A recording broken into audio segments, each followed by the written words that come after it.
안녕하세요. 오늘의 사연 읽겠습니다.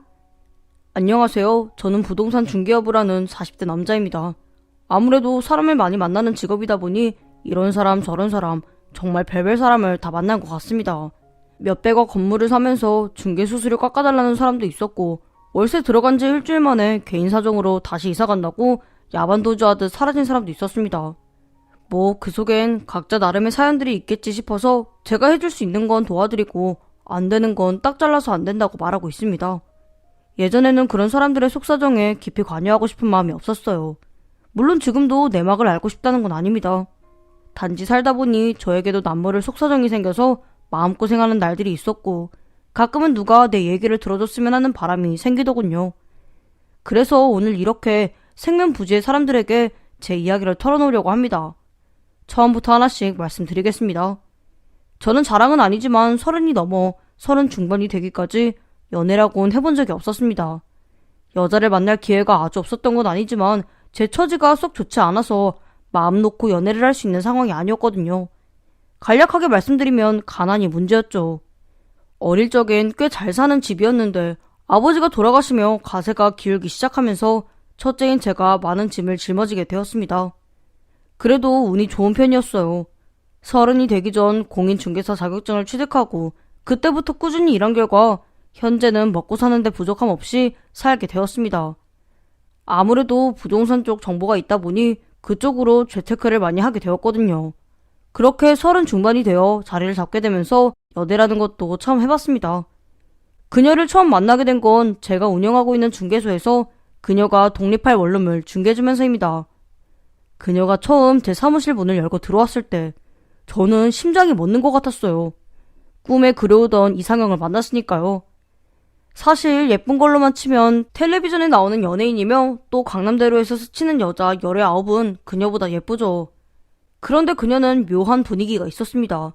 굳이 말로 표현하자면 어떤 슬픔을 참고 있는 느낌이라고 해야 할까요? 아무튼 저는 그녀의 모습에 잠시 넋을 잃고 쳐다만 보고 있었습니다. 그러자 그녀가 먼저 쭈뼛거리며 말을 하였어요. 저 방 좀 보고 싶어서 왔는데요. 아, 네네. 어떤 방 찾으시나요? 어떤 방이라뇨? 원룸이나 빌라 또는 아파트인지 또 전월세도 생각하신 게 있지 않아요? 제가 이렇게 말하자 그녀는 모기만한 목소리로 저 방은 어떤 거라도 상관없는데 보증금이 없는 방이면 좋겠는데 가능할까요? 이렇게 말하더군요. 저는 그제야 그녀의 행색을 보게 되었습니다. 처음엔 그녀의 특유의 분위기 때문에 몰랐는데 그 말을 듣고 보니 입고 있는 옷이나 신발이 많이 낡았다는 것이 보였어요. 한참 꾸미는 걸 좋아할 20대 여자의 것이라고 보기에는 무리가 있어 보였네요. 그 순간 제 20대의 모습을 보는 것 같아서 정말 순수하게 그녀를 돕고 싶은 마음이 생겼습니다. 마침 제가 가지고 있던 건물에 공실이 있어서 그녀에게 세를 내줘야겠다 마음 먹은 것이죠. 월세는 얼마 정도 생각하고 계신가요? 보통 얼마 정도 하나요? 월 30이면 괜찮겠어요? 저는 동네 시세에서 전혀 찾아볼 수 없는 임대료를 말해 주었습니다.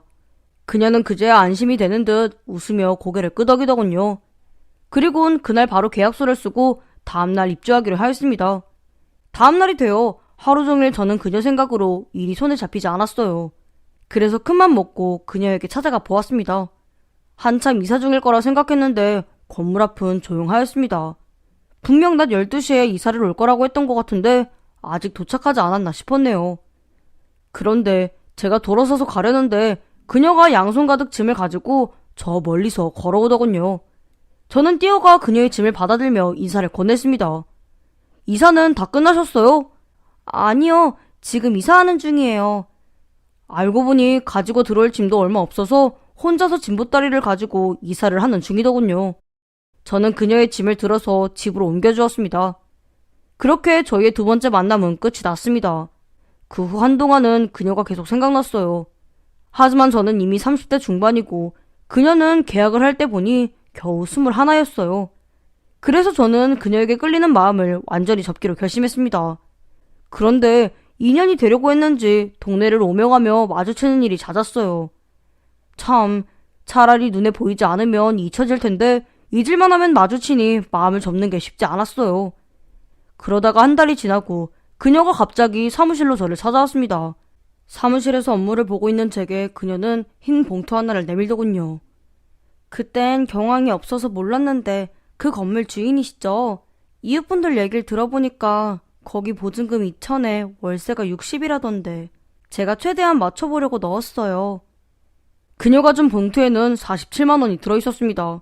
순간 제 마음을 들킨 것만 같아서 부끄러운 생각이 들었어요. 어떻게 해야 하나 고민하며 그녀에게 앉으라는 말도 안 하고 5분 정도를 사무실에 세워둔 것 같습니다. 결국 그녀가 먼저 가보겠다고 말을 하였습니다. 다음 달에는 가능하면 60 전부 맞춰보도록 할게요. 아무튼 호의는 정말 감사드려요. 저기요, 그러지 말고 제가 좋은 생각이 있는데. 저는 갑자기 좋은 생각이 떠올라 뒤돌아서는 그녀를 붙잡았습니다. 어차피 월세 전부 맞춰주기엔 부담되실 거 아니에요. 그러지 말고 일주일에 한 번 정도 건물을 청소하면서 관리해주는 건 어때요? 대신 월세도 20으로 깎아드릴게요. 네? 저야 그래주시면 정말 감사하죠. 대신에 처음에 말씀하셨던 30만 원으로 드릴게요. 지금은 건물 관리하는 게 어떤 건지 몰라서 그렇게 말씀하시는데 나중엔 돈 안 내고 그냥 살아야겠다는 말이 나올걸요? 그냥 20만 원 주세요. 그 후 그녀는 건물 관리를 해주며 20만 원에 계속 살게 되었습니다. 그리고 얼마 뒤 다시 한번 그녀가 제 사무실로 찾아왔습니다. 이번엔 저녁 퇴근 시간 무렵이었어요. 저 오늘 월급 받았는데 맛있는 저녁 사드릴게요. 그녀는 저에게 여러 가지 너무 고맙다면서 저녁을 대접하고 싶다고 하였습니다. 저 또한 이 정도는 받아도 되겠다 싶어서 흔쾌히 좋다고 했어요. 그날 그녀와 고기를 먹으며 저희 사이는 조금 가까워졌습니다.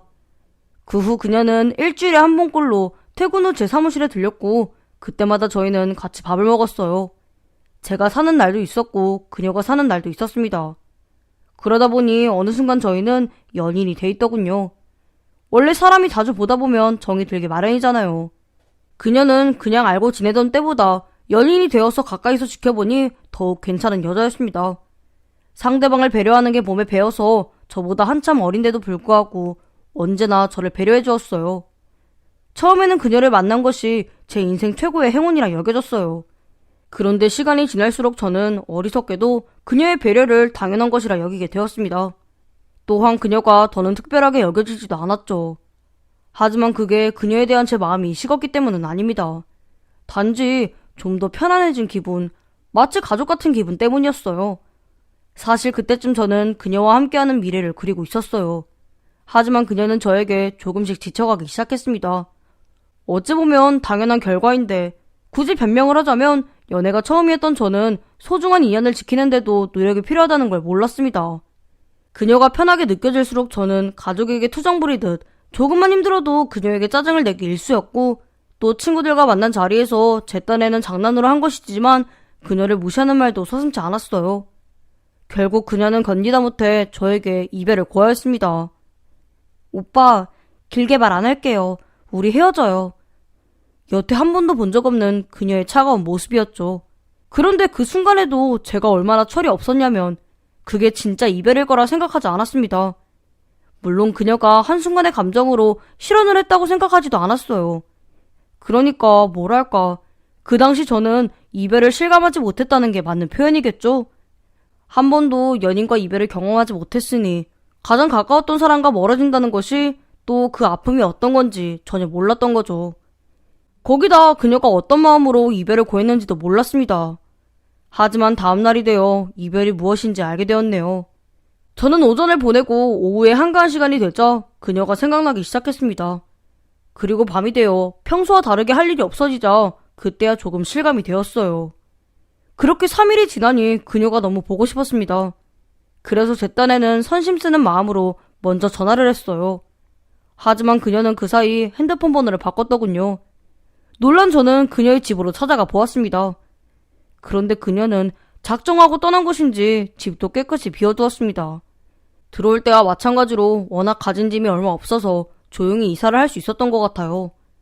그 후 저는 미친 사람처럼 그녀의 흔적을 쫓아다녔지만 어디에서도 그녀를 볼 순 없었습니다. 그때는 죽을 것 같은 시간이었는데 이제와 생각하니 오히려 잘 됐다는 생각도 듭니다.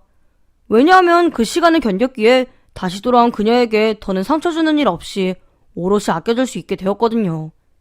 이게 무슨 이야기냐면 그녀와 제가 헤어지고 1년 반 정도가 지났을 무렵 모르는 번호로 전화가 왔고 그녀가 응급수술을 해야 하는데 보호자 연락처라고 제 번호를 알려줬다고 했습니다. 저는 바로 병원으로 달려갔고 그녀와 재회할 수 있었어요.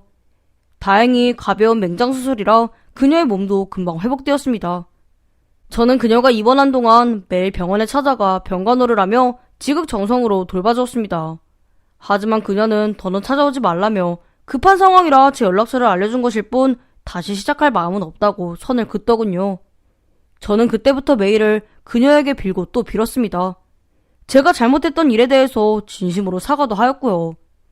그때 저는 정말이지 다시 한번 그녀가 기회를 준다면 평생을 그녀를 위해 살겠다고 다짐하였습니다. 결국 진심은 통하여서 그녀는 제 마음을 받아주었고 그렇게 저희는 결혼까지 하게 되었습니다. 돌이켜 생각해도 제가 너무 못난 놈이라 변명의 여지가 없네요. 어쨌든 겨우 다시 찾게 된 그 사랑의 저는 전과 같은 실수를 2번 다시 하지 않았습니다. 그녀도 그 부분을 알고서 저에게 노력해주어 고맙다고 하였고요. 저희가 결혼을 준비하는 건 별로 어려울 게 없었습니다. 사실 결혼의 과정에서 가장 큰 문제가 가족일 수 있잖아요. 둘만 좋다고 다 해결되는 게 아니니까요.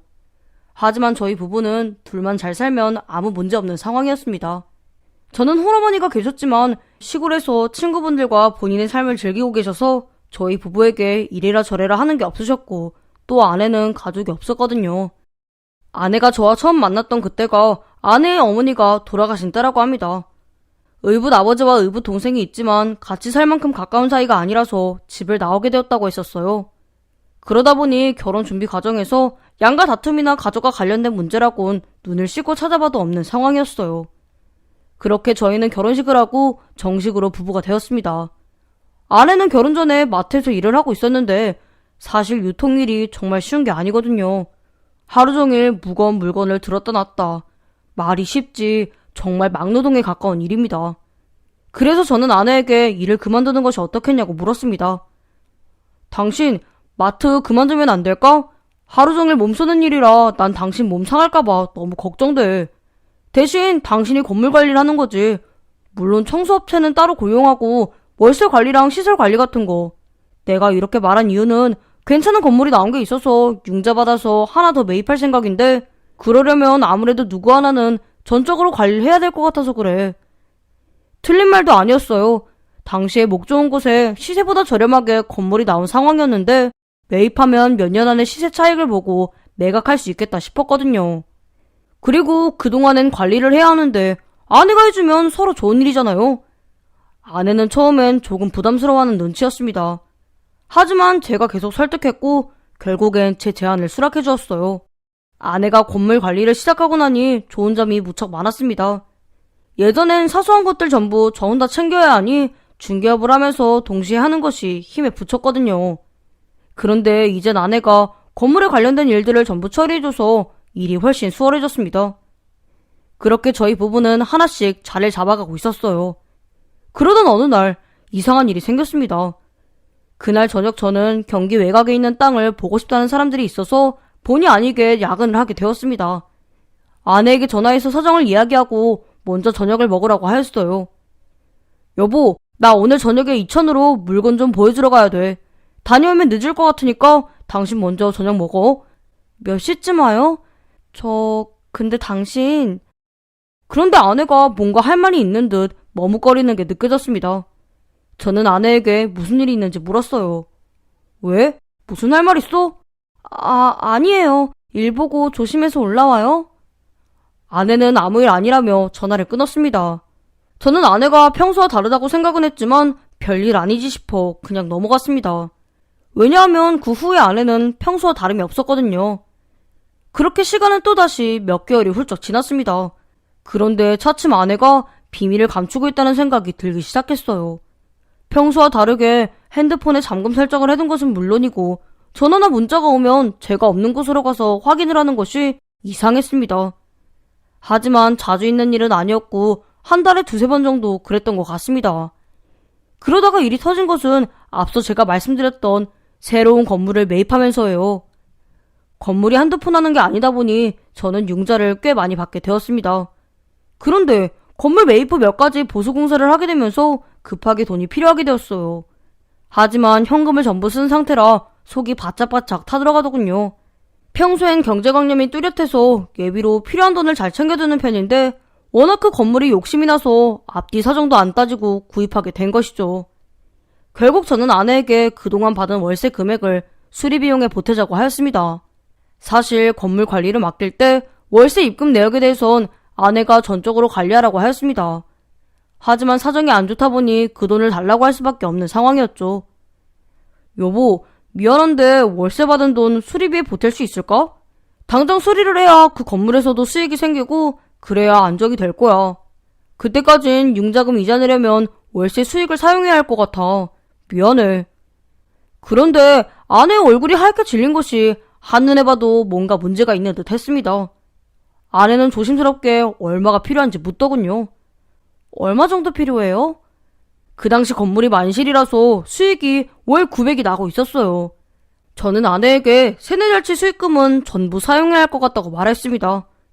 그런데 분명 아내의 표정으로 봐서는 뭔가 문제가 있음에도 아내는 알겠다고 대답하였어요. 제 솔직한 심정은 문제가 있다면 함께 이야기해서 해결하고 싶었지만 짐작만으로 캐묻는다면 괜히 아내를 의심하는 것처럼 보일 것 같아서 자세히 묻지 못했습니다. 그런데 다음날이 되어 아내가 수리업체에 돈을 보내기로 했는데 업체 측에선 아직 송금 받지 못했다고 연락이 왔습니다. 저는 아내에게 전화를 해서 상황을 물어봤어요. 여보, 아직 업체에 돈 안 보냈어? 아, 네. 오전에 정신이 없어서 못 보냈어요. 내일 보내면 안 될까요? 당신 무슨 일 있는 건 아니지? 혹시 내가 도와줄 일 없어? 그게 무슨 말이에요? 당신이 도와줄 일이라뇨. 아내가 제 말에 발끈하며 화를 내더군요. 평소에 그렇게 발끈하는 성격도 아닐 뿐더러 상황도 화를 낼 상황이 아니다 보니 아내에게 무슨 일이 생겼다는 제 생각은 더욱 확실해졌습니다. 저는 일단 수리업체에 전화해서 수리가 끝나고 대금 지불을 할 수 있도록 부탁했어요. 워낙 자주 거래하던 곳이라서 저를 믿고 그렇게 진행해주기로 하였습니다.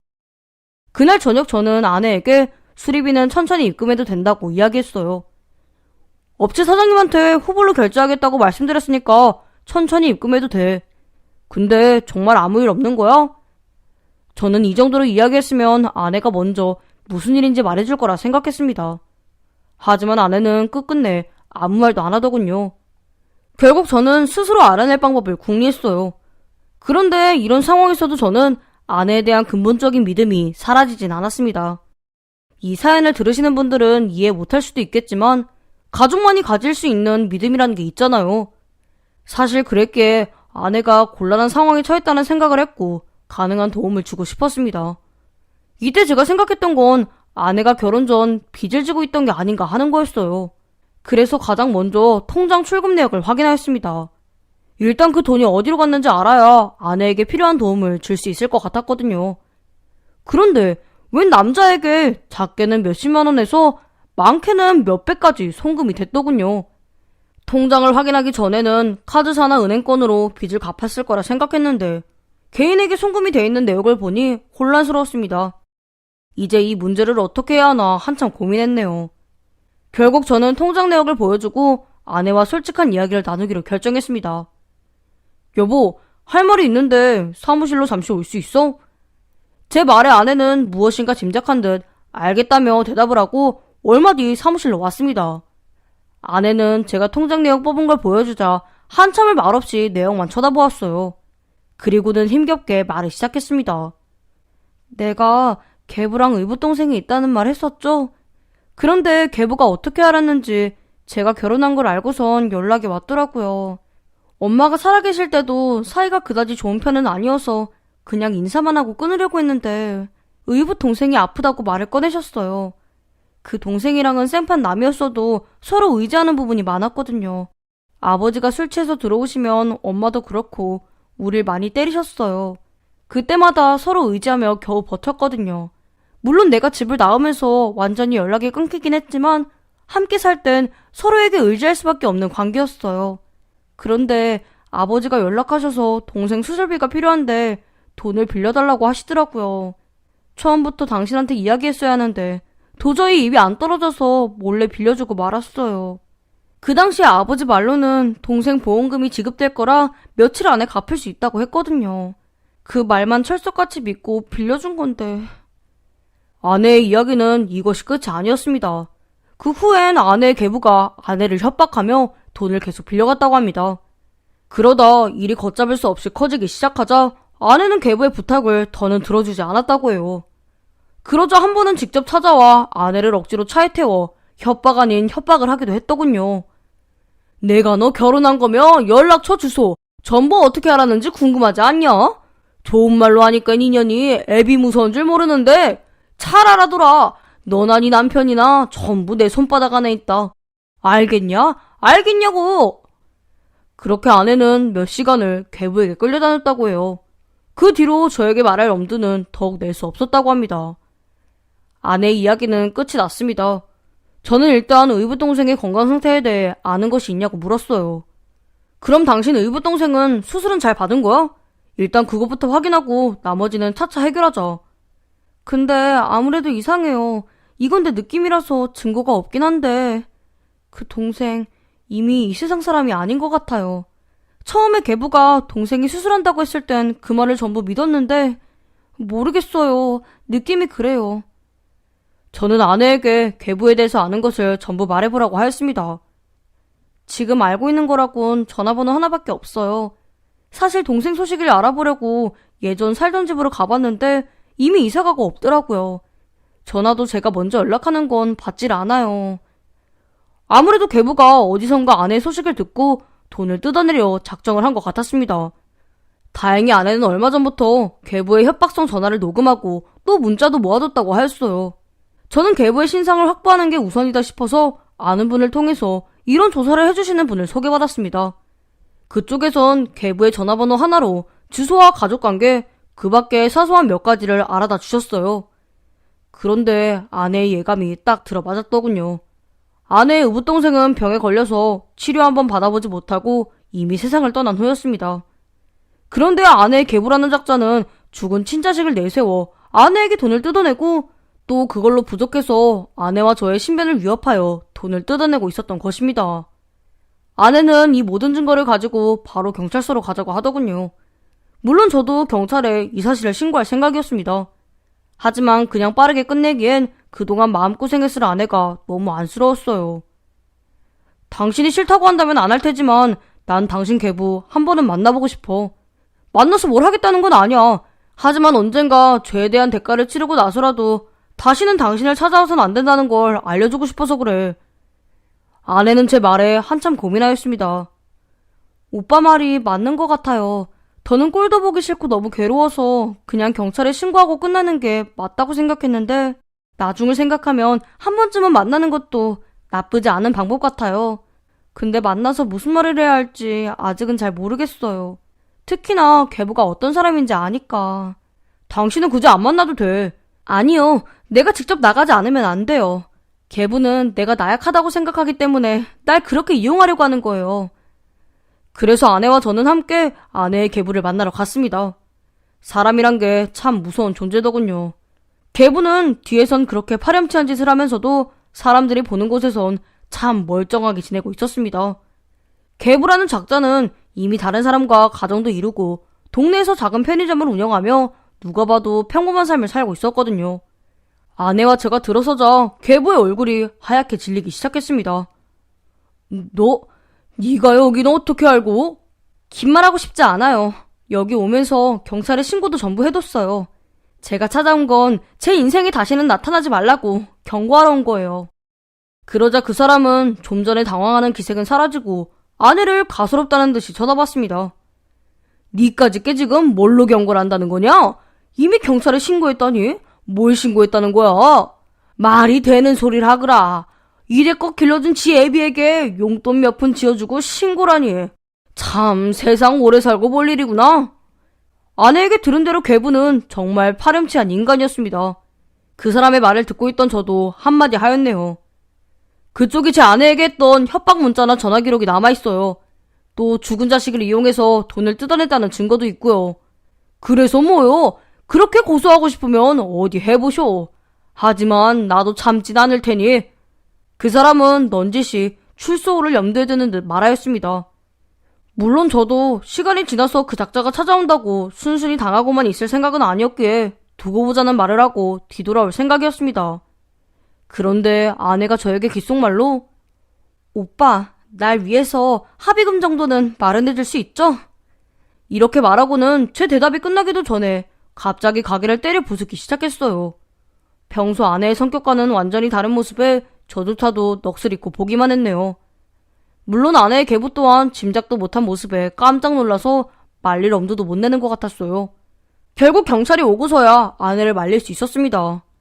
경찰서로 다 같이 가고 나서도 아내는 계부에 귀에 대고 조용히 다시 한 번만 더 찾아와봐. 내가 어디까지 할 수 있는지 보여줄게. 이렇게 속삭이더군요. 그제야 계부는 겁을 먹고 아내와 저를 쳐다보지도 못하였습니다. 다행히 계부의 못된 행실은 법의 처분을 받게 되었습니다.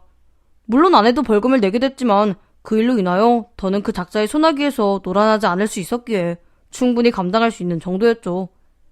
그 후 아내와 저는 다시 평온한 일상으로 돌아갈 수 있게 되었네요.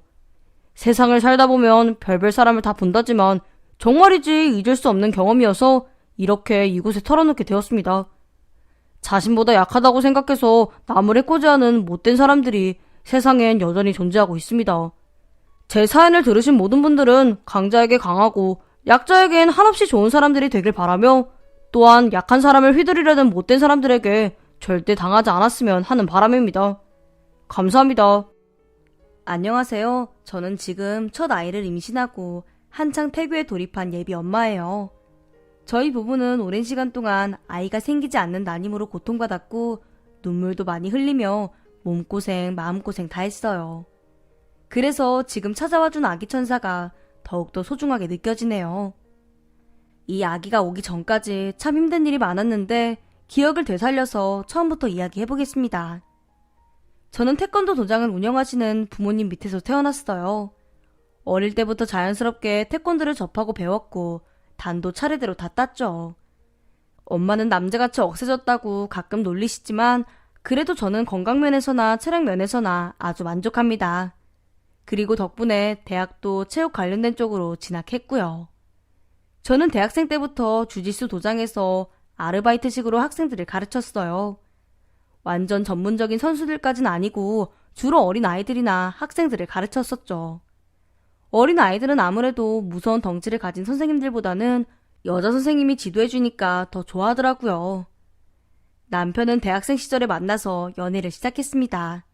좋은 회사에 취업해서 성실하게 일했고 사람 선하고 착하고 배려심 깊은 좋은 남자였어요. 연애하고 나서 1년 넘었을 때부터 함께 미래를 계획했고요. 저는 대학을 졸업하고 나서 도장에 정식 사범으로 취업해 일을 했습니다. 강사 같은 거였죠.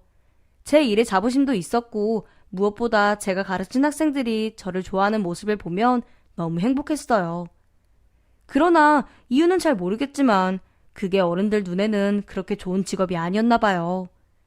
결혼 준비 과정에서부터 제 시어머니는 저를 못마땅하게 보셨습니다. 처음 인사 갔을 때 제 직업을 들으시고 나서부터요.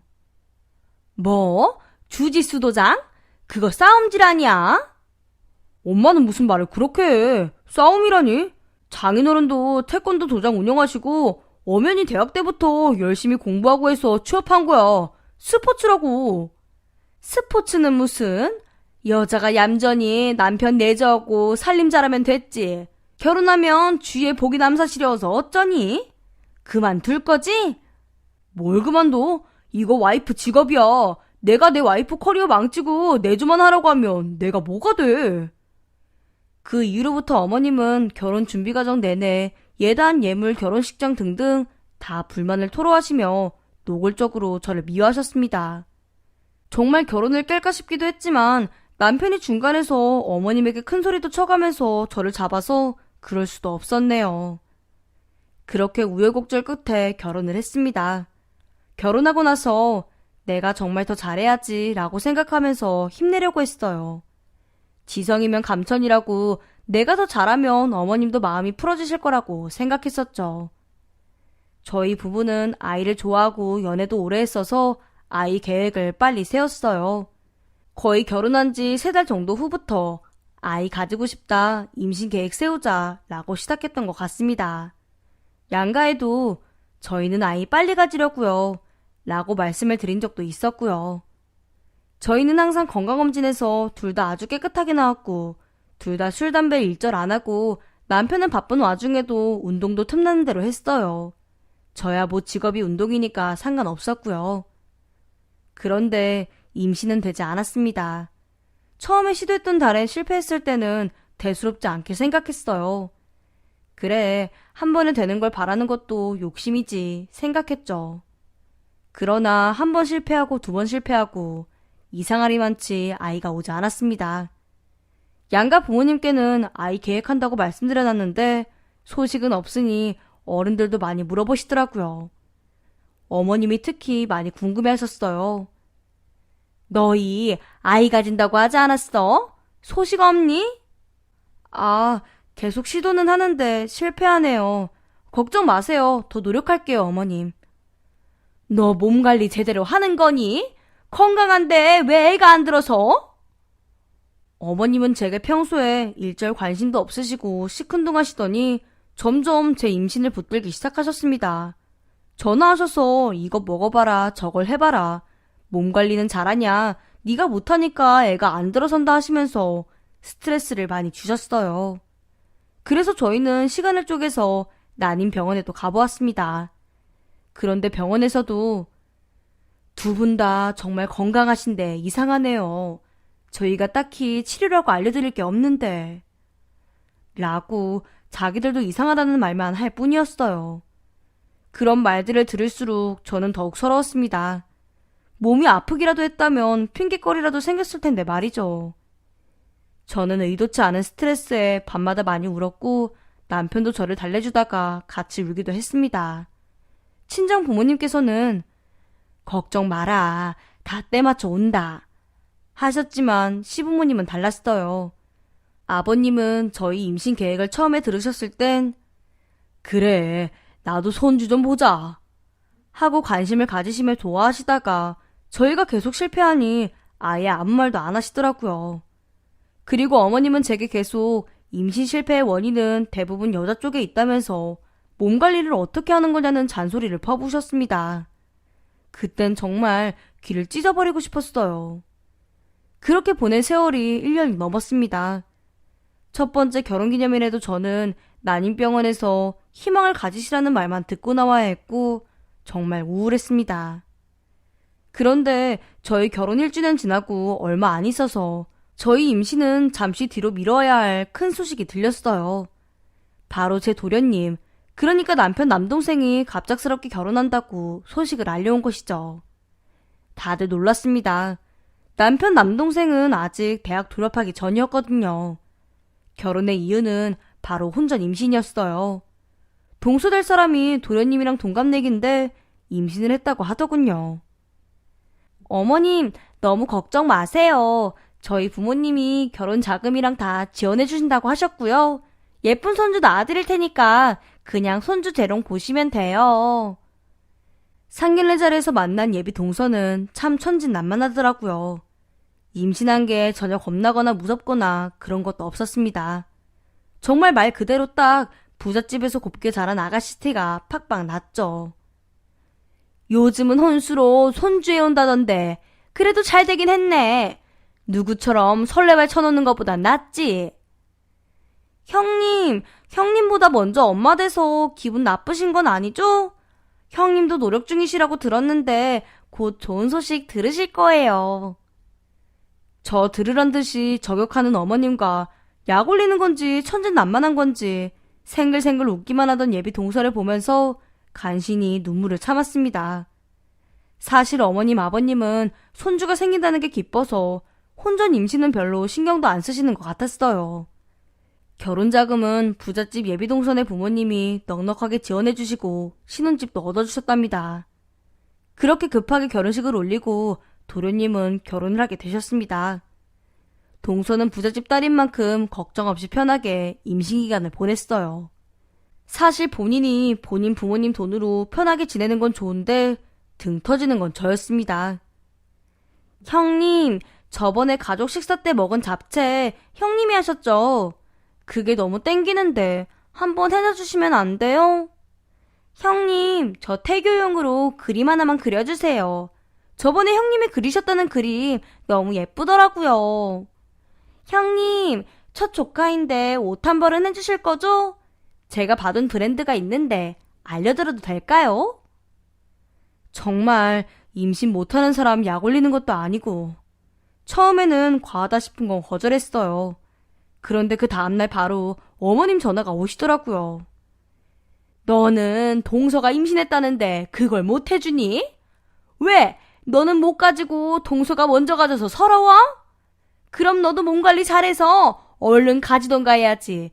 유치하게 질투야.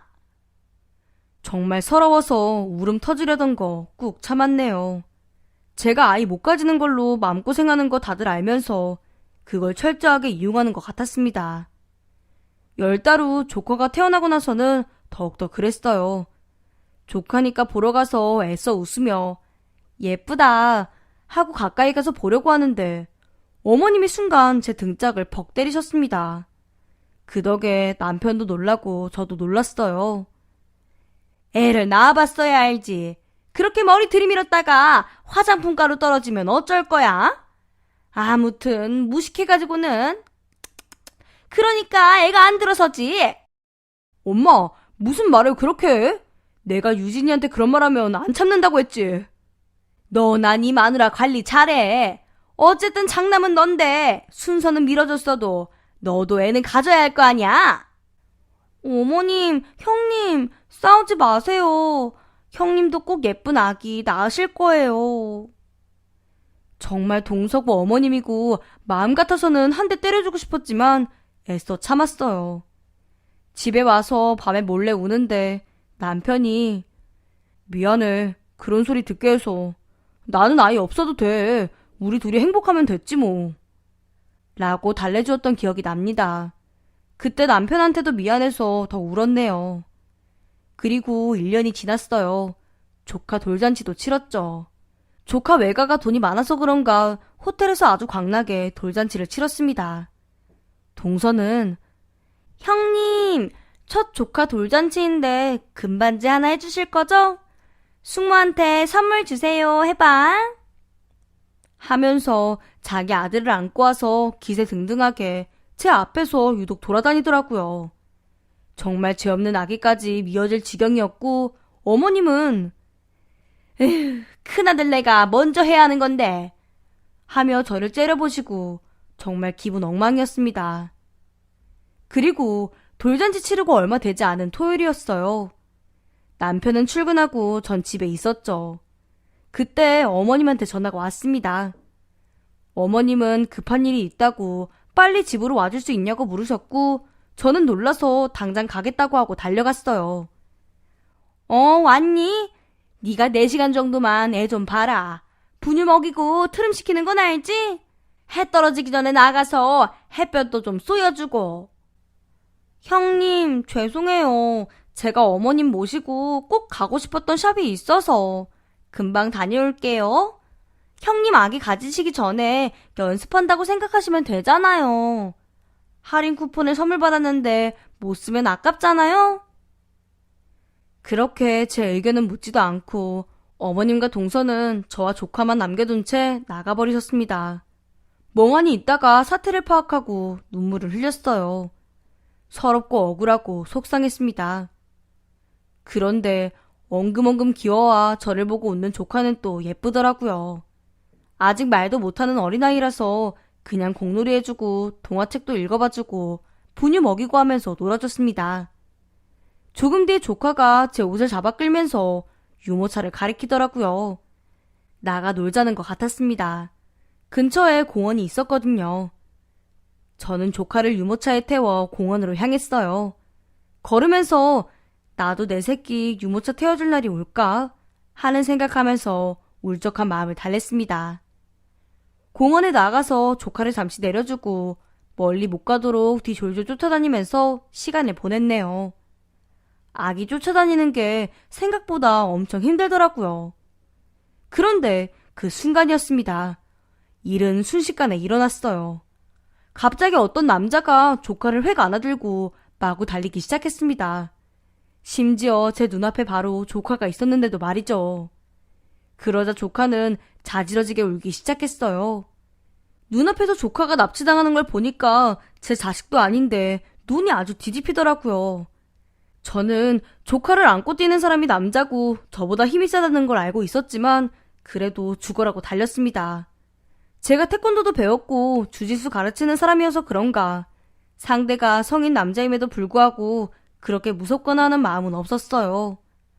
오히려 어머님과 동서 때문에 답답했던 마음이 뻥 뚫리는 것 같았습니다. 그리고 남자는 아기를 안아서인가 조심스럽게 달리는 것 같았고 저는 점점 그 남자와 가까워졌습니다.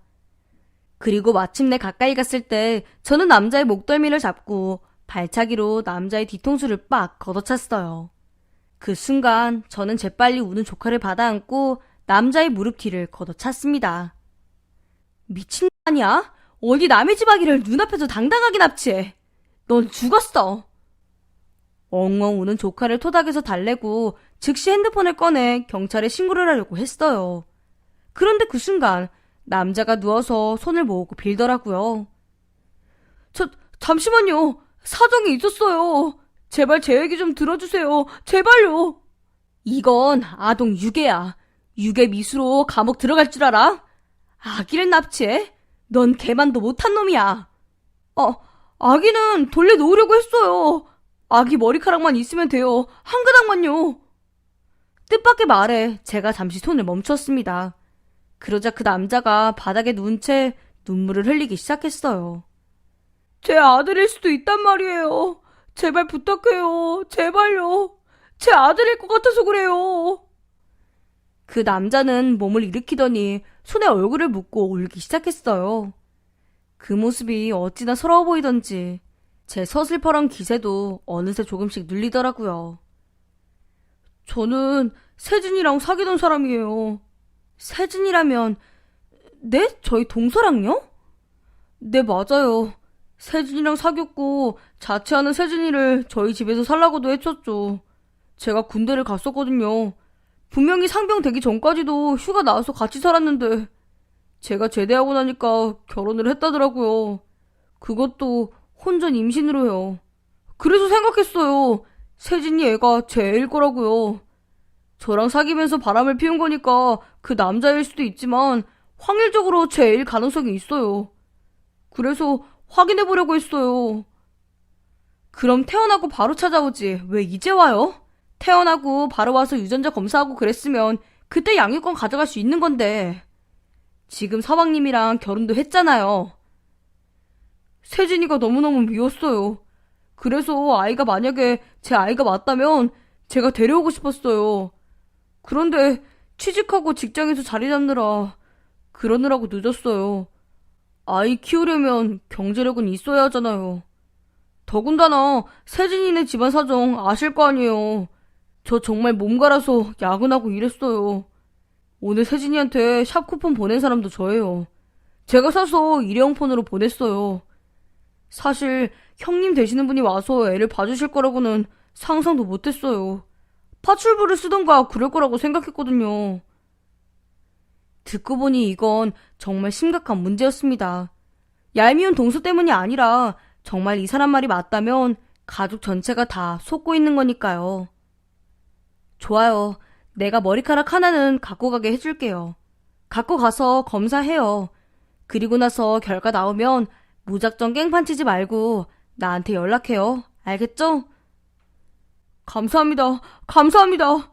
제 아이 아니면 절대 아무 말도 안 하고 제가 따로 와서 사과드릴게요. 정말 감사합니다. 그렇게 그 남자는 제게서 머리카락 하나를 받아서 떠났고 그날 저는 잠을 이룰 수가 없었어요. 남편한테도 숨겼는데 죄 짓는 것 같고 그랬죠.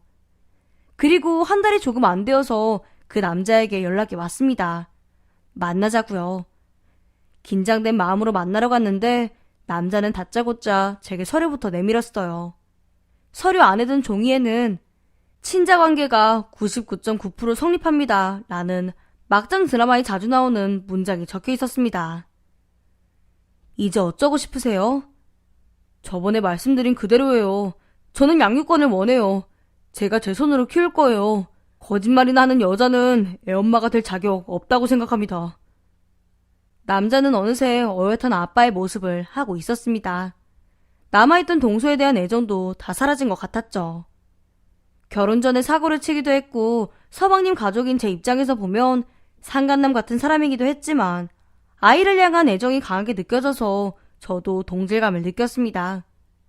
저도 엄마가 되기를 원하는 사람이었으니까요. 우선 남편한테 말해볼게요. 조금만 기다려주세요. 남편도 가만히 안 있을 거예요. 네, 연락 주세요. 전 변호사나 구해놓을 테니까요. 저는 정말 떨어지지 않는 입을 떼서 남편에게 사실을 이야기하자 남편은 충격을 받아서 마시던 커피잔까지 떨어뜨렸어요. 그리고 제가 받아온 그 검사지를 보는 순간 분통을 터뜨렸죠. 자기는 다른 남자애를 배워왔으면서 내 와이프를 그렇게 무시하고 깔보고 엄마한테 들러붙어서 알랑방귀 끼고 내 동생 등쳐먹은 거야? 그리고 제가 말릴 새도 없이 차 키를 집어들고 나갔습니다. 저도 후다닥 달려나가서 차에 올라탔어요. 어디 가게? 지금 너무 흥분했는데 운전하다가 사고나. 어디긴 어디야. 엄마 집이지. 그리고 사고는 이미 났어. 그리고 남편은 핸드폰을 들고 서방님에게 전화를 걸었습니다. 너 지금 당장 재수씨 데리고 본가로 와. 이 핑계 저 핑계 대고 안 올 생각하지 마. 죽고 싶지 않으면 당장 출발해. 남편이 어찌나 서슬퍼렇게 말했던지 집에 도착하자마자 거실에 온 가족이 다 모여있더라고요. 아버님까지도요. 아주버님, 무슨 일이세요? 왜 그렇게 갑자기 급하게 부르셨어요? 그래, 무슨 일이냐? 새애기가 애 친정에 급히 맡기고 왔다더라. 얼른 보내줘. 얼른 보내기는 무슨? 이거나 똑바로 읽어봐. 눈이 있으면 이거 읽어보라고. 남편은 제가 준 검사 결과지를 꺼내더니 돌돌 말린 그 종이를 동서 얼굴로 던졌습니다. 정말 퍽 하고 맞았어요. 저도 시부모님도 서방님도 다 놀랐습니다. 아주버님, 이게 지금 무슨 짓이에요? 저한테 왜 그러세요? 형, 뭐하는 짓이야? 큰애야, 지금 이게 뭐하는 거야? 재수씨한테. 재수씨는 무슨 파렴치한 계집애.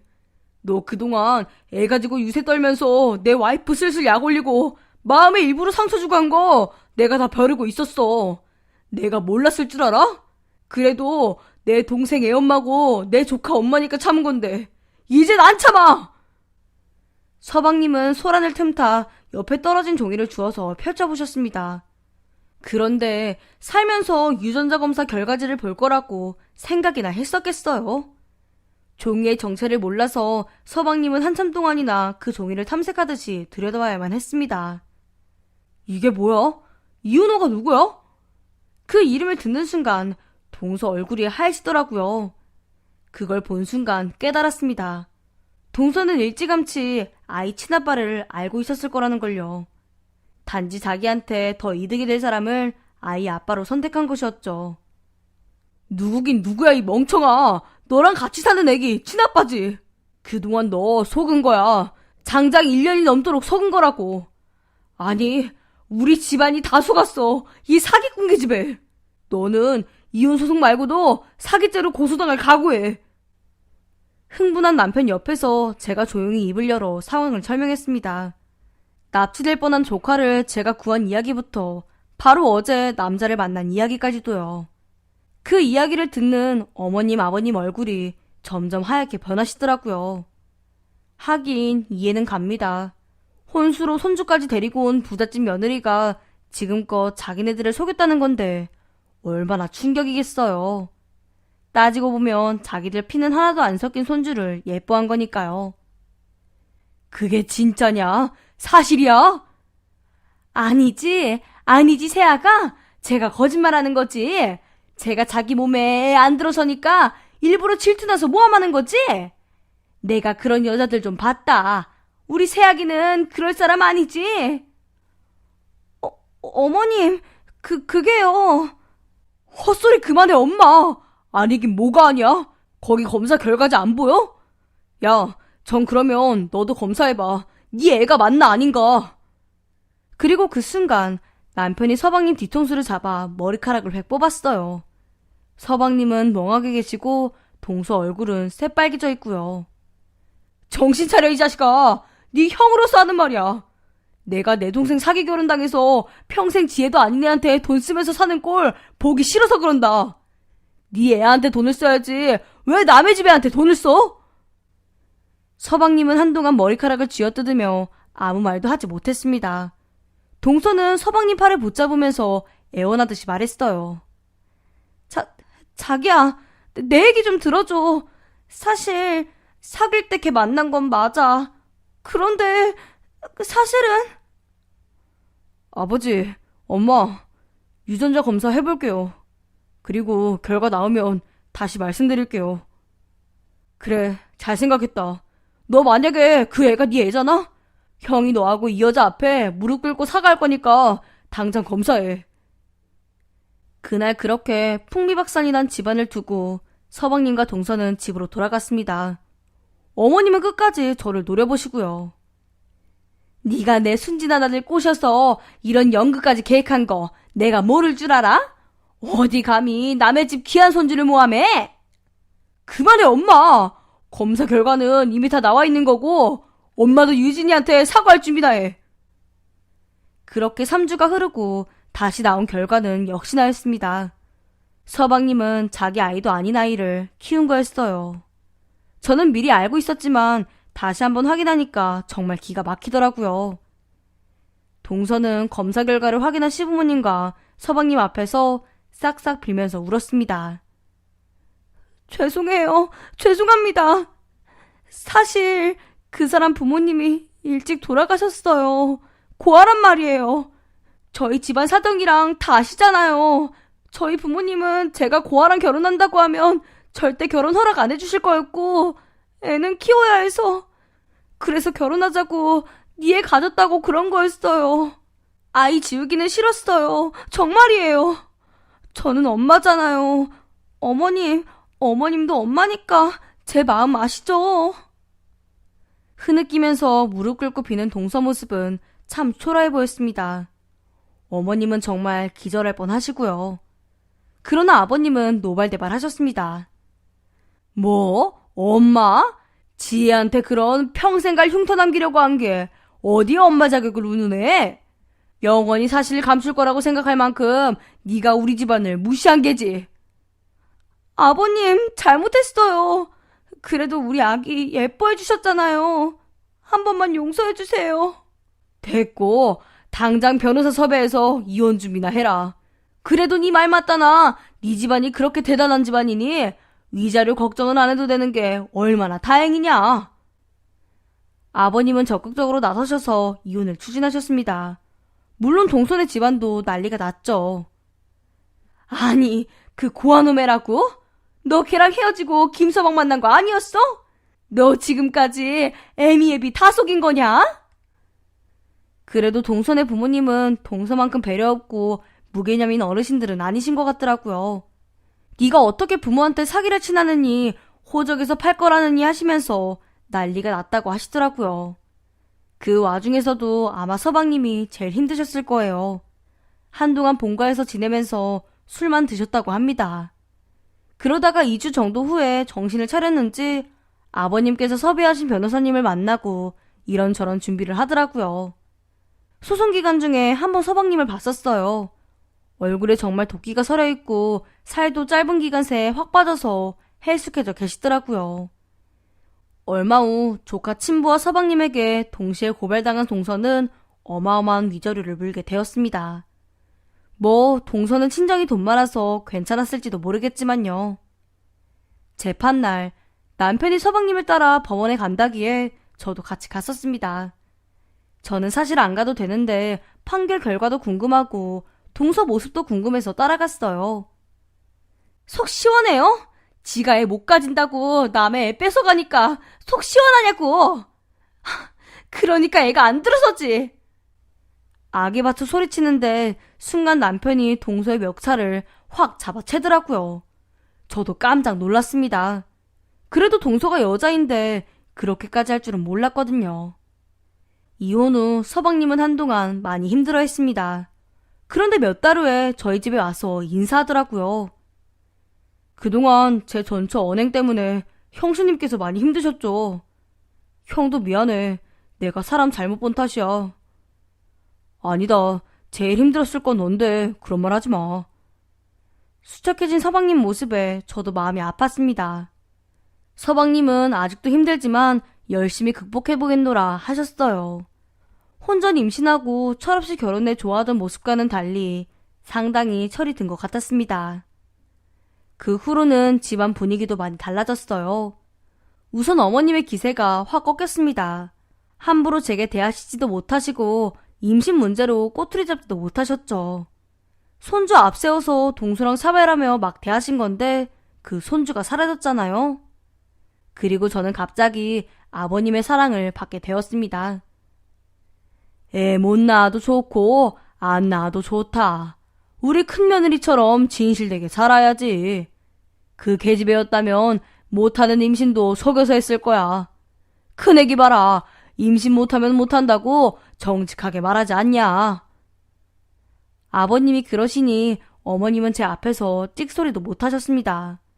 뭐라 잔소리를 하시려고 하면 아버님께서 그 불려시 같은 계집애한테 했던 거 큰애한테 반이라도 해봐 하고 호통을 놓으셨거든요. 그러다 보니 어머님도 제게 잔소리를 멈추셨고요. 그런 일이 있고 3년이 넘은 지금에서야 저희 부부는 아이를 가지게 되었습니다. 소식 들으시고 아버님은 너무 좋아하셨고요. 어머님도 마음고생 많았어. 그리고 그동안 그렇게 대해서 미안하다. 라고 하시더라고요. 하지만 그 누구보다도 임신 소식에 가장 기뻐한 건 뭐니 해도 남편입니다. 남편이 그렇게 펑펑 우는 건 처음 봤네요. 서방님은 이혼하고 한동안 직장생활만 열심히 하시면서 일에 미쳐서 사셨어요. 주위에서는 젊은데 새 사랑 찾아야지, 돈 모아도 짝이 없으면 어쩌니 라고 했지만 정말 죽어라 돈만 모으더라고요. 그런데 한 달 전에 저와 남편만 불러서 자기가 만나고 있다는 여자를 소개시켜 주었어요. 정말 참하고 좋은 아가씨였습니다. 서방님 말로는 결혼을 전제로 진지하게 만나고 있다고 해요. 조만간 좋은 소식 들릴 것 같습니다. 지난 몇 년 동안 사람은 정말 뭐가 됐든 진실되게 살아야 한다는 걸 몸소 배우게 되었습니다. 앞으로 저도 태어날 아이랑 행복하게 잘 살겠습니다. 긴 이야기 들어주셔서 감사드립니다. 안녕하세요. 저는 45세 남자입니다. 제가 최근 겪은 일로 너무도 답답하고 힘든데 가만히 있으면 정말 미쳐버릴 것 같고 누구에게라도 털어놓고 싶은 마음에 이렇게 용기 내어 사연을 보내봅니다. 이 나이 먹도록 고민을 털어놓을 친구도 없냐고 생각하시는 분들이 많겠지만 사실 제 고민엔 돈 문제도 걸려있다 보니 남들한테 쉽게 말하기가 어렵더군요. 아무리 친구라도 돈 문제를 이야기하다 보면 탐하거나 시샘하는 녀석들이 있거든요. 잘 모르면서 한심하게 생각하는 것도 싫고요. 도대체 제가 누구길래 그러냐고요? 네, 저는 남들이 부러워하는 강남 건물주 아들입니다. 으리으리한 빌딩을 가진 것도 아니고 대단한 재산을 가진 건 아니지만 강남 건물주 아들이라고 하면 다들 생각하는 그런 편견이 있잖아요. 저 역시 그렇습니다.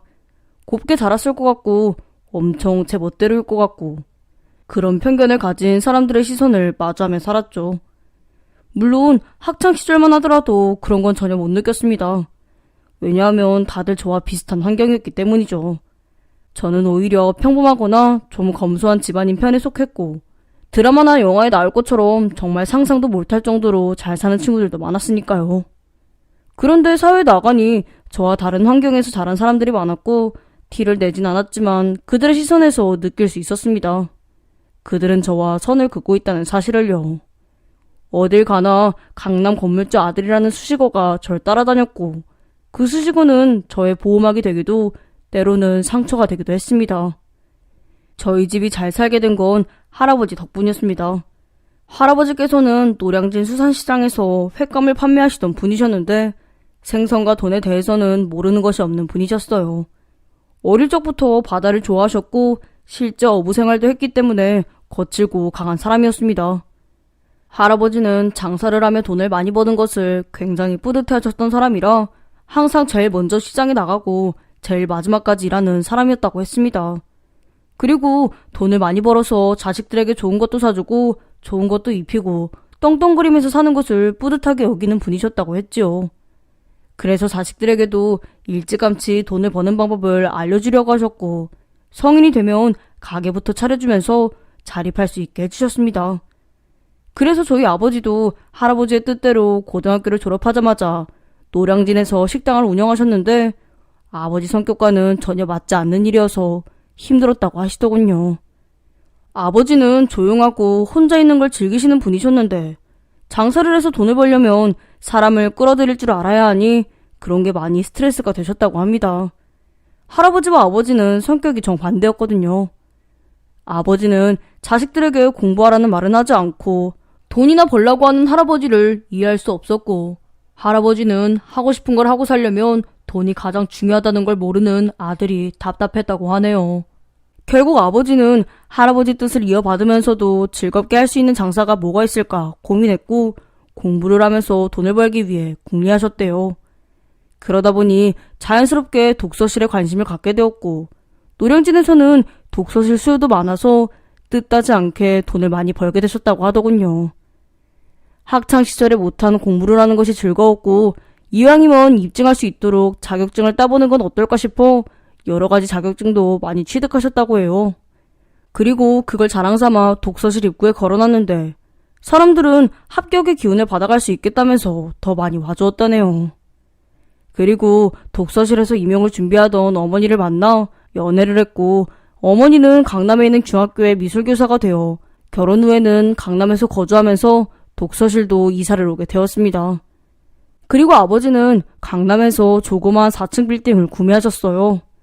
그 빌딩에서 저희 세 식구는 4층에 살고 아버지는 3층에서 독서실을 운영하고 어머니는 2층을 화실로 쓰고 퇴임한 후에는 미술학원을 운영하셨습니다. 1층은 임대를 놓았고요. 1층의 임대 수입만으로도 저희 식구 사는 데는 지장이 없었기 때문에 살면서 돈에 연연해한 적은 없었네요. 아버지께서는 저에게 돈을 많이 버는 것이 중요한 게 아니라 즐겁고 보람찬 일, 하고 싶은 일을 찾는 것이 중요하다고 하셨고 그게 어떤 일이건 간에 지지해주겠다고 하셨습니다. 저 역시 아버지처럼 남들에게 살갑게 굴거나 서비스 정신이 투철한 것이 아니었기 때문에 가게를 운영하는 것에는 관심이 없었고 그냥 회사에 들어가 직장인으로 사는 것이 편하다고 생각했습니다. 그래서 저는 대학 졸업 후 평범한 회사에 취직을 했어요. 대학 졸업 후 군대 제대까지 하고 28살에 입사한 그 회사에서 저는 첫사랑을 만났고 애인과 결혼을 약속했습니다. 모든 것이 순탄했지요. 하지만 아무리 돈이 많아도 마음대로 안 된 것이 있다면 그건 건강이더군요. 제 애인은 저와 일찍 결혼을 하고 자리 잡기를 원했는데 저는 아버지의 병환으로 인해 빨리 결혼을 할 수가 없는 상황이었습니다.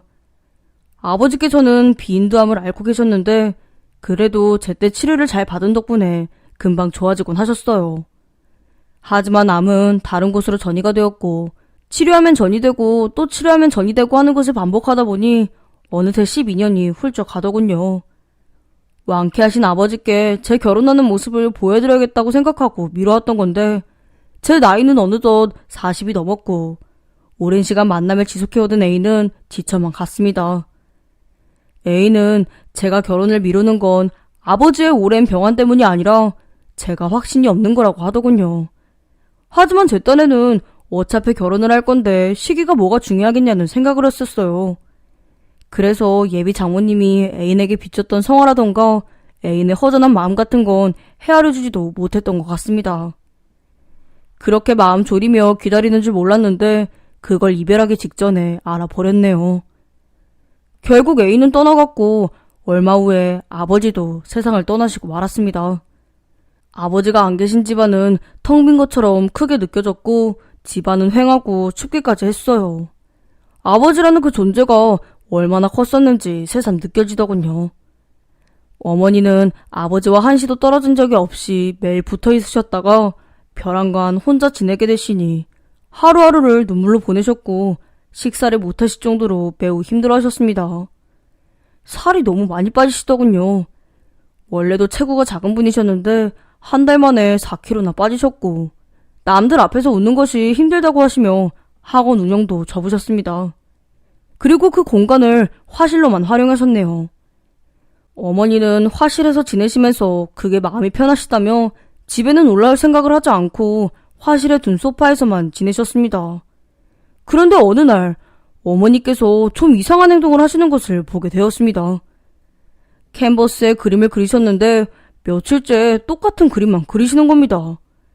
한 작품을 오래 그리는 것이 아니라 같은 작품을 여러 개 그리시더라고요. 그래서 물어보았지요.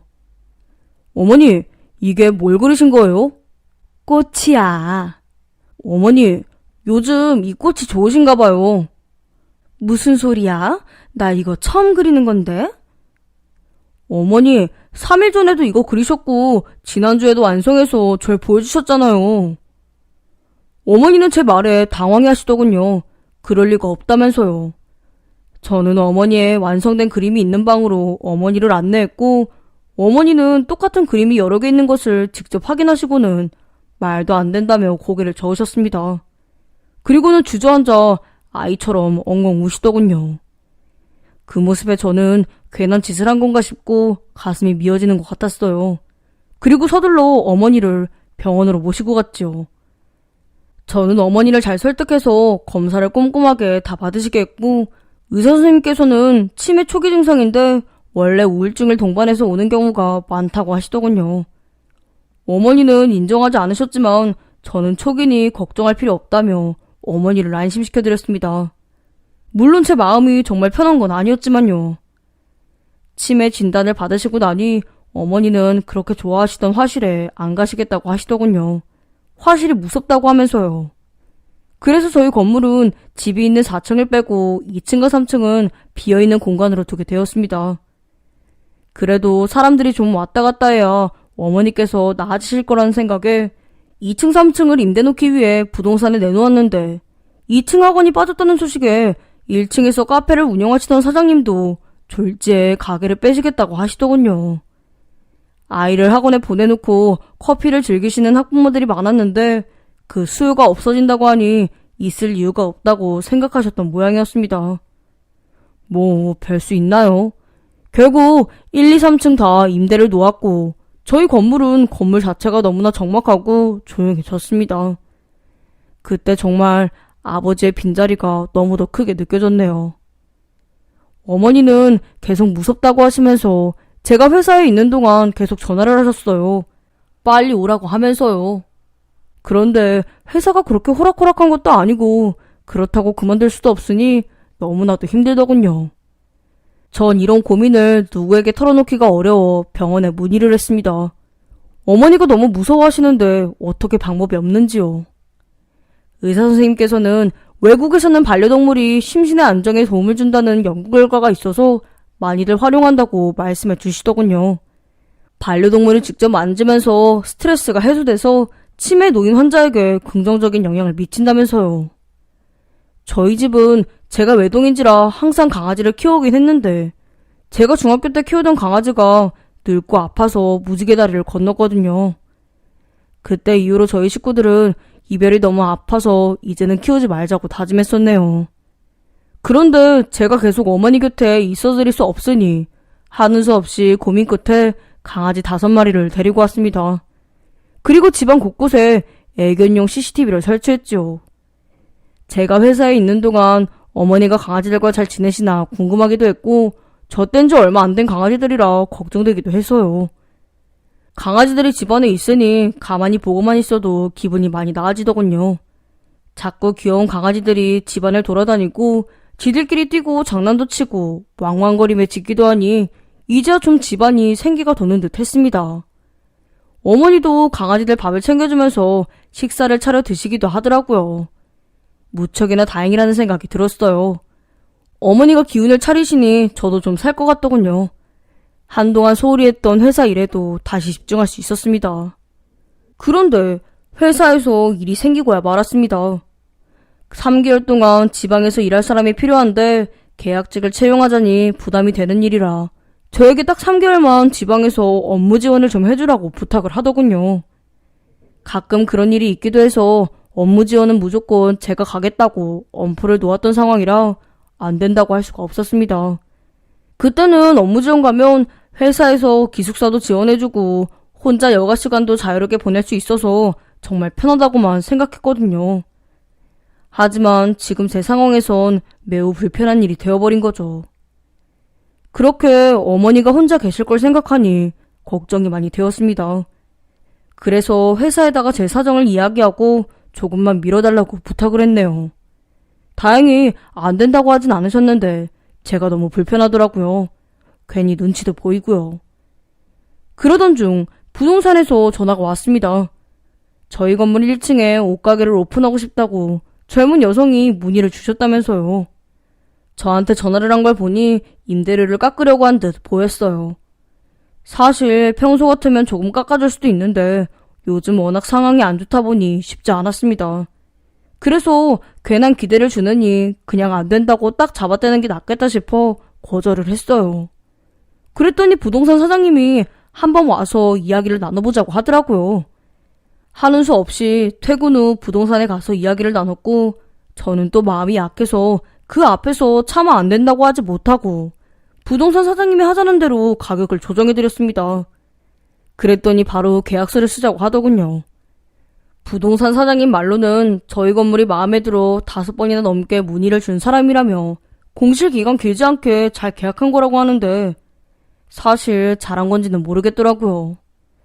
그날 이후로 세입자는 가게가 처음이라 걱정된다며 이것저것 문의를 했고 저는 흔쾌히 대답해 주었습니다. 그녀는 젊은 사람이라 그런지 적극적이고 쾌활하더군요. 저를 사장님이라고 부르면서 싹싹하게 굴었어요.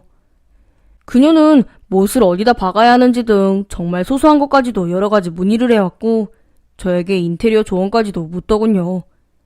한 번도 이런 세입자가 없었기 때문에 무척이나 당황스러웠네요. 그래서 저는 그런 건 잘 모른다고 이야기했는데도 주말에 방산시장에 같이 가서 도와달라고 조르는 탓에 하는 수 없이 부탁을 들어주었습니다. 월결에 어머니를 모시고 셋이 방산시장에 갔네요. 한동안 외출을 안 했었는데 오랜만에 나갔더니 어머니께서 엄청 좋아하시더군요. 그녀는 제가 어머니를 모시고 나온 것도 불편해하지 않았고 오히려 처음 보는 저희 어머니의 팔짱을 끼고 이것저것 물으면서 둘이 앞서 걷고 하대요. 그날 어머니께서는 간만에 참 많이 웃으셨습니다. 기분이 이상하더라고요. 제가 무뚝뚝한 아들인지라 어머니를 웃게 해드릴 일이 없기도 한터라 죄책감도 좀 들었고요. 저녁 때 집에 와서 생각해보니 경황이 없어서 제가 제대로 식사도 못 사드리고 그냥 시장 골목에서 간단히 먹었던 게 마음이 걸리더군요.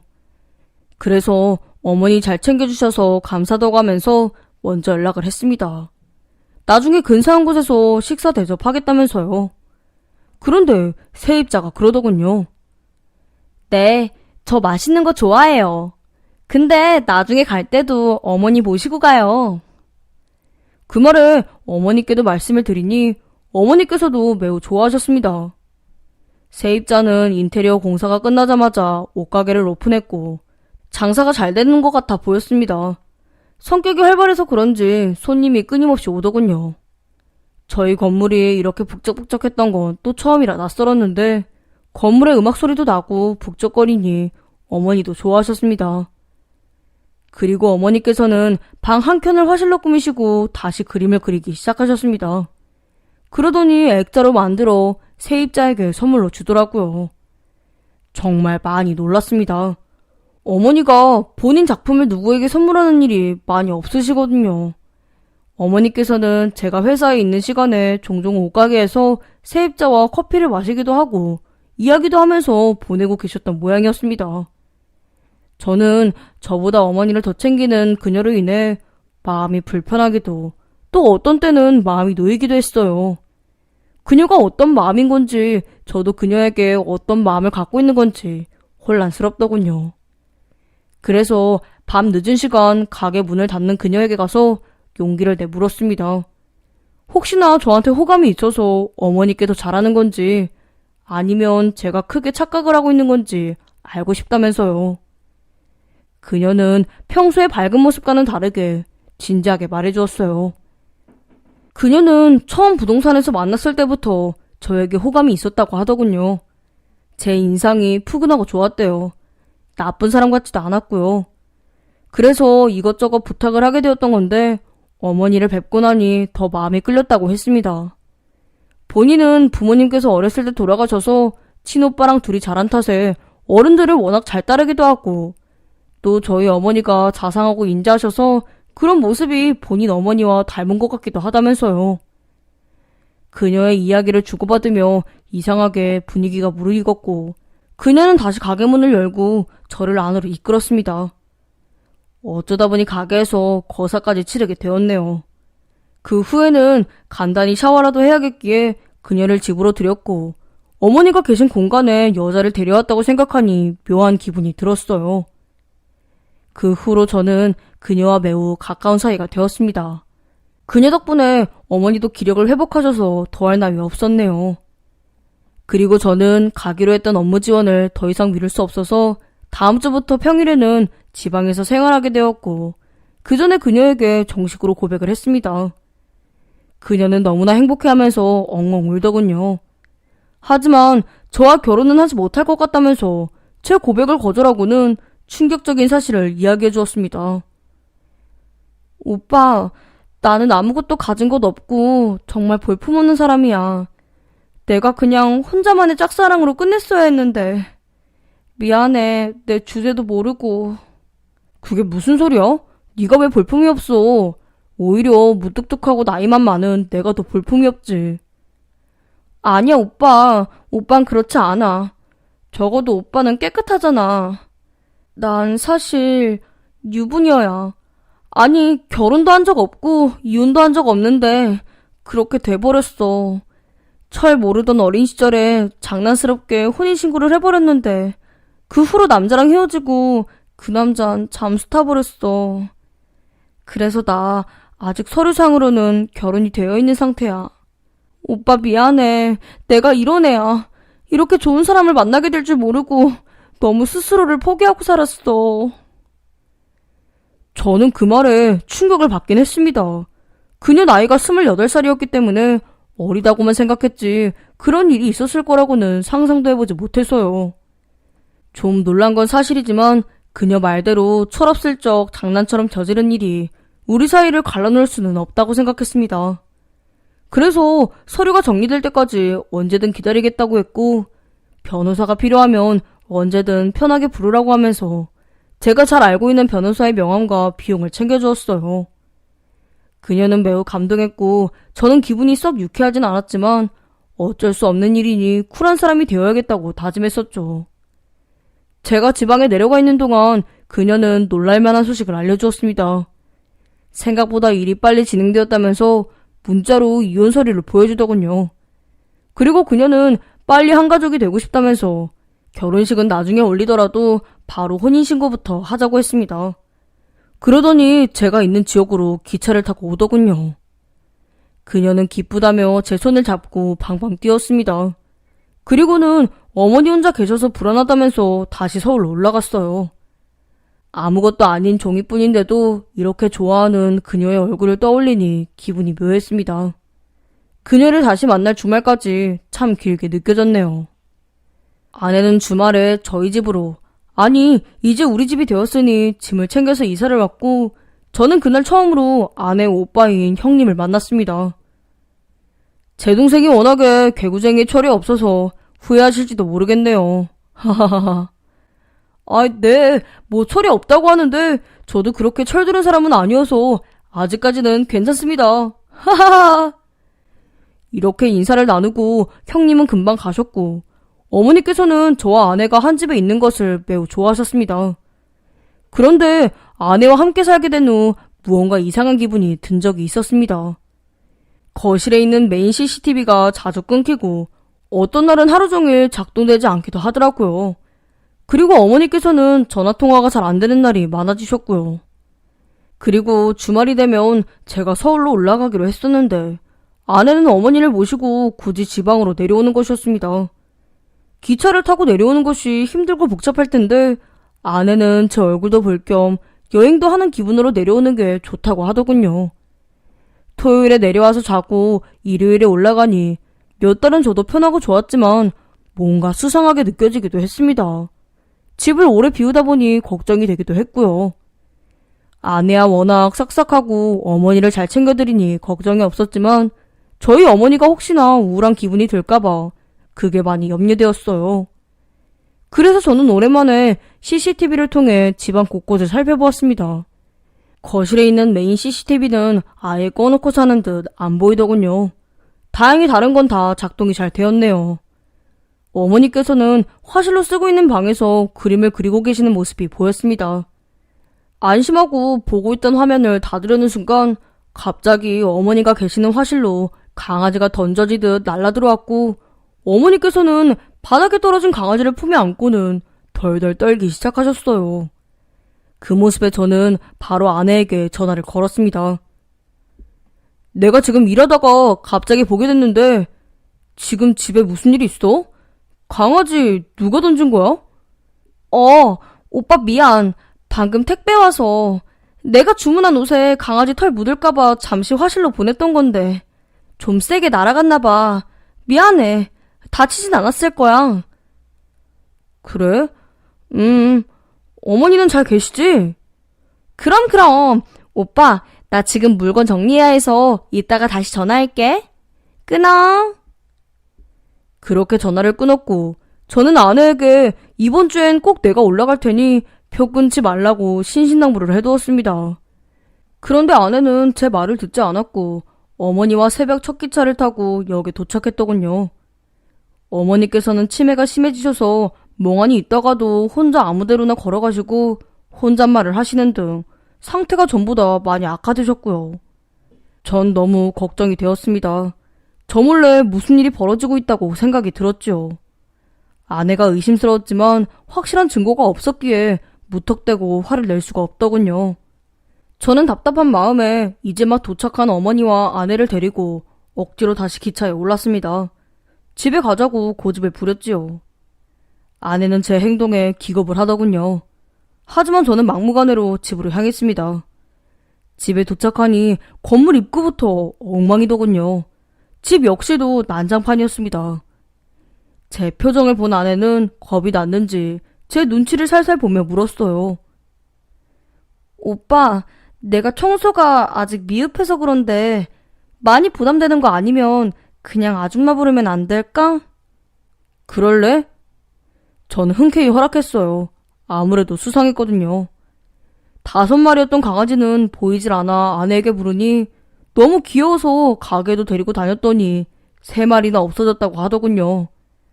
어머니는 누구한테 뺏기기라도 할 것처럼 1마리를 항상 품에 안고 계셨는데 불안해하는 눈치셨고요.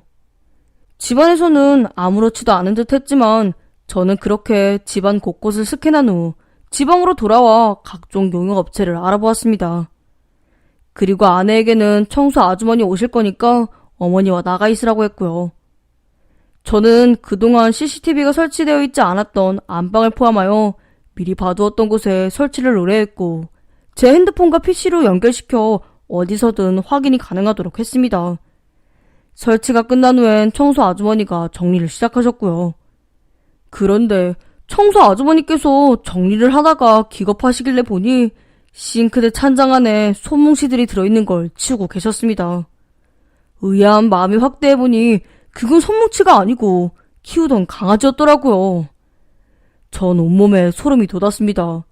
어머니께서 왜 강아지를 안고 집착하셨는지 알겠더군요. 도대체 어찌된 영문인지는 모르겠으나 소름이 끼치고 식은땀이 났습니다. 머리도 멍해지고 어찌할 바를 모르겠더군요. 청소 아주머니께서 가시고는 얼마 안 되어 아내가 들어왔습니다. 그런데 친오빠인 형님과 같이 들어오더군요. 오랜만에 집에 오시고 웬일이지? 하고 보고 있으니 어머니께서는 형님의 얼굴을 보자마자 강아지 1마리를 안고는 화실로 들어가 문을 닫으셨어요. 그리고 형님은 식탁을 들어옮겨 화실 입구를 막아놓더군요. 그리고는 돌변하여 제 아내를 안고 제 방 침대로 향했어요. 이게 어찌된 상황인지 머리가 아프고 손이 덜덜 떨렸습니다. 안방에 있던 강아지 한 마리는 아내와 형님, 아니 형님이라 믿었던 저 정체 모를 남자를 보고는 사납게 짖었습니다. 그 남자는 강아지에게 발길질을 했고 강아지는 다행히 피하긴 했지만 여태 왜 강아지들이 집안에서 그렇게 줄초상이 났는지 알 수 있게 되어버렸네요. 저는 그런 모습들을 다 녹화했고 파일로 여러 개 저장해 두었습니다. 그리고는 변호사에게 자료를 보내놓았죠. 저는 도저히 회사에 있을 수 없어서 조퇴를 하고 서울로 올라왔습니다. 그리고 집 근처 모텔로 향했어요. 거기에서 언제 들이닥치면 가장 좋을지를 생각했죠. 정말 머리가 부서지도록 고민을 했습니다. 배신감에 이루 말할 수 없을 정도로 힘들었거든요. 화실에서 어머니를 가둬놓고 내 집, 내 침대에서 다른 남자와 은밀한 시간을 보내는 아내. 아니, 저 나쁜 여자. 저는 가만히 있지 않기로 결심했습니다. 적절한 때를 기다리고 싶었는데 남자가 집안에서 나오질 않더군요. 어머니께서는 화장실이 급하다며 화실에서 나가겠다고 문을 두드렸지만 남자와 아내는 어머니에게 시끄럽다며 윽박을 질렀어요. 어머니는 하는 수 없이 한쪽 구석에서 볼일을 해결하셨고 저는 그 모습을 보고 바로 이성을 잃었습니다. 그 즉시 집으로 달려가 문을 열었고 남자와 아내는 저를 보고 깜짝 놀라더군요. 남자는 꽁지 빠지게 도망을 쳤고 아내는 무릎을 꿇고 빌었습니다. 오빠, 그게... 전 일단 어머니부터 방에서 꺼내드리고 아내, 아니 그 여자의 이야기를 들어보았습니다. 알고 보니 이 여자 완전 사기꾼이더군요. 부동산들 돌면서 노총과 건물주를 찾아다녔고 어쩌다 딱 맞는 저를 발견해 돈을 노리고 일부러 접근한 것이었습니다. 친오빠라고 한 사람은 남편이었고요. 둘이 미친 듯이 사랑하지만 돈은 없으니 저와 몇 년 살다가 이혼하고 재산 분할로 한몫 챙길 작정이었다고 순순히 자백하더군요. 마음이 착잡하고 답답합니다. 가만히 있으면 너무 화가 나서 견딜 수가 없네요. 지금 저는 이미 결혼한 사람이 또 결혼을 신청한 중혼에 해당하는 혼인 취소 소송을 진행하고 있습니다. 별도로 손해배상 청구 소송과 사기죄도 형사고소로 진행할 예정이고요. 전 절대로 쉽게 용서하지 않을 겁니다. 2배, 3배로 꼭 갚아줄 거예요. 힘든 시기에 저를 위해 하늘이 내려주신 동아줄인 줄 알고 덥석 잡았는데 알고 보니 썩은 동아줄이었네요. 긴 이야기 들어주셔서 감사합니다. 안녕하세요. 저는 40대 후반으로 한 가정의 가장입니다. 저는 얼마 전에 아버지를 갑작스럽게 보내드리고 가족끼리 큰 사건도 있어서인지 일도 손에 안 잡히고 마음이 심란하네요. 사실 여느 아들들이 그렇듯이 아버지와 살갑게 지내지 않았지만 그래도 마지막 가는 모습을 보니 가슴이 미어지더군요. 하물며 원통하게 보내드리고 나니 가슴에서 천불이 나는 것 같습니다. 어디다 터놓고 이야기할 것도 없고 하던 차에 이런 사연 올리는 곳을 알게 돼서 제 사연을 쓰기로 했습니다. 차분히 다 이야기하면 제 가슴의 울분이 조금은 사라질 것 같네요. 이야기는 꽤 오랜 제 유년 시절로 거슬러 올라갑니다. 제가 5살 정도 되는 때였던 것 같습니다. 그날은 어느 한 아기가 아버지 손에 이끌려 우리 집에 왔습니다. 그 친구가 오던 때가 뚜렷이 기억나는 거 보면 어린 저에게도 꽤 충격적인 일이었던 것 같네요. 저하고는 1살, 아니 8개월 정도 차이가 나는 동생이 새로 생겼습니다. 그때부터 우리 집은 아버지 어머니가 싸우는 소리가 부쩍 많이 났었고 반항하는 형이 매맞는 모습을 방 안에서 숨죽이면서 지켜보던 기억이 생생하네요. 아버지가 데려온 동생은 사고 뭉치였습니다. 우리 집 사람들이 다 호리호리했는데 동생은 어릴 때부터 덩치가 남보다 컸습니다. 도저히 같은 집 아이라고 여기기 어려운 몸매와 얼굴을 하고 있었죠. 동네에서 아이들 때리고 다니고 심지어 부모님 지갑에서 몰래 돈을 훔쳐서 과자를 사 먹다 걸려서 아버지에게 무지하게 두들겨 맞기도 많이 맞았습니다. 거의 연년생으로 지냈던지라 저하고 싸우기도 많이 싸웠고요.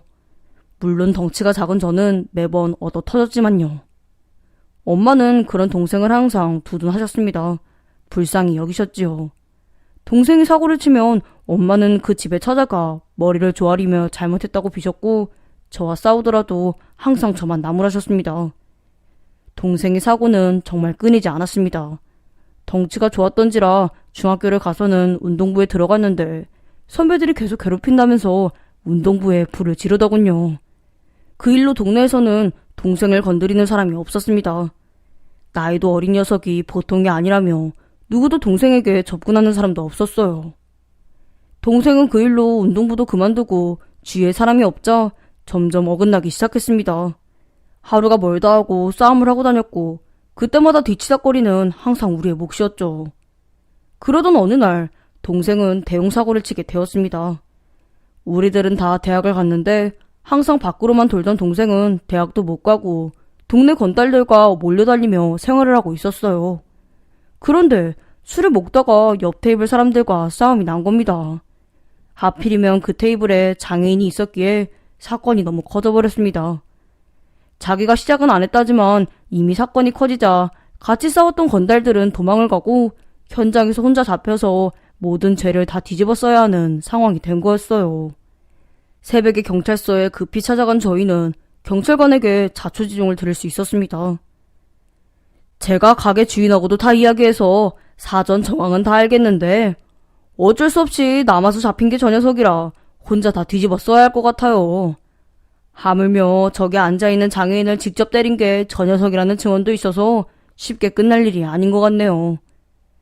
그 말에 서둘러 달려오시느라 옷도 제대로 입지 못하고 달려오신 엄마는 사정을 했습니다. 아이고, 경찰 아저씨, 우리 애 알잖아요. 싸움은 자주 했지만 그래도 그렇게 흉악한 애는 아니에요. 아저씨가 좀 이야기 좀 잘해주세요. 우야노. 잘 알지요. 1년에 꼭 한두 번씩 오는 애를 제가 왜 모르겠어요. 내 언젠간 이런 사고를 칠 줄 알았어요. 매번 들어올 때마다 성질 죽이고 살라고 그렇게 타일러도 안 듣더니만. 그리고 폭행이라 저희도 어떻게 할 수가 없어요. 저쪽에서 강경하게 합의 안 봐준다고 저런 애는 소년원 보내야 한다고 해대고 있으니 참 난감해요. 하물며 그동안 이 녀석 경찰서 들락날락한 이력이 있어서 아무래도 이번엔 쉽게 해결하기 어려울 것 같아요. 장애인을 구타한 것은 중죄인지라 실형을 살 수도 있다는 이야기를 들었네요. 경찰관의 말에 이미 장성했던 형님이 직접 나섰습니다. 어떻게 방법이 없겠습니까, 경찰관님? 형님과 저희는 나이 차이가 많이 났었고 동네에서는 공부 잘하기로 소문난 수재였고 이미 대기업에 다니고 있었습니다.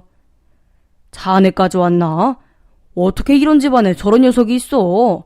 다들 착하시고 심성 좋고 공부 잘하는 애들만 있는데 꼭 집안에 사고뭉치 하나씩은 있다지만 저 녀석은 정말 해도 너무하네.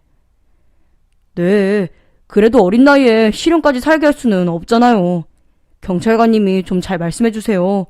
어릴 때부터 봐오셨으니 아시잖아요. 기본 심성은 나쁘지 않은 애예요. 아직 철이 덜 들어서 그렇지. 저 나이에 벌써 깜빵 갔다 오면 앞으로 뭐가 되겠어요. 사람 살리는 셈치고 좀 도와주세요. 그래, 내 자네 엄마와 자네 얼굴 봐서 저쪽이랑 좀 이야기해볼게. 에이, 정말 어떡해. 좀 잠잠하다 싶으면 한 번씩 사고를 치네. 그렇게 경찰관님은 저희를 위해 맞은 당사자와 당사자의 부모님들을 적극적으로 설득했습니다. 다행히 금전적인 합의를 하면 폭행죄로 고소까지는 안 하겠다고 설득을 할 수 있었어요. 그런데 문제는 너무 큰 금액을 요구했습니다. 무려 2천만 원을 요구했어요.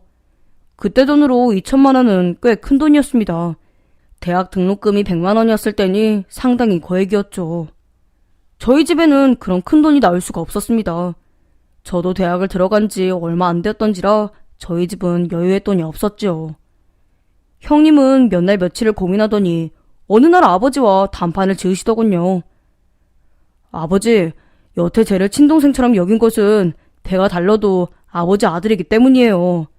저도 어릴 때는 반항을 했지만 나이가 드니 아버지를 이해할 수 있더군요. 아버지도 실수를 하실 수 있으니까요. 제가 부정을 한다고 해도 제가 내 동생이라는 건 천륜이고요. 그런데 이 사건은 정말 우리 집에 큰 문제를 일으키는 사건입니다. 이것으로 우리 집은 경제적으로, 정신적으로 큰 피해를 입어야 하고요. 그래서 이렇게 아버지에게 이야기 드리는 겁니다. 이참에 연을 끊고 살아야겠습니다. 이렇게 가다간 정말 이것보다 더 큰 사고를 칠 수도 있어요. 사고 칠 때마다 매번 뒤치다거리 다니는 엄마가 불쌍해서 더는 못 보겠습니다. 아버지가 결단을 내려주세요. 정말 딱 이번까지는 도와주고 이후로는 우리 집에 얼씬도 못하게 해주세요. 어린 나이에 교도소를 들락거릴 수 없으니 제가 회사에 특별 대출을 받아서 돈은 어떻게든 마련해보겠습니다.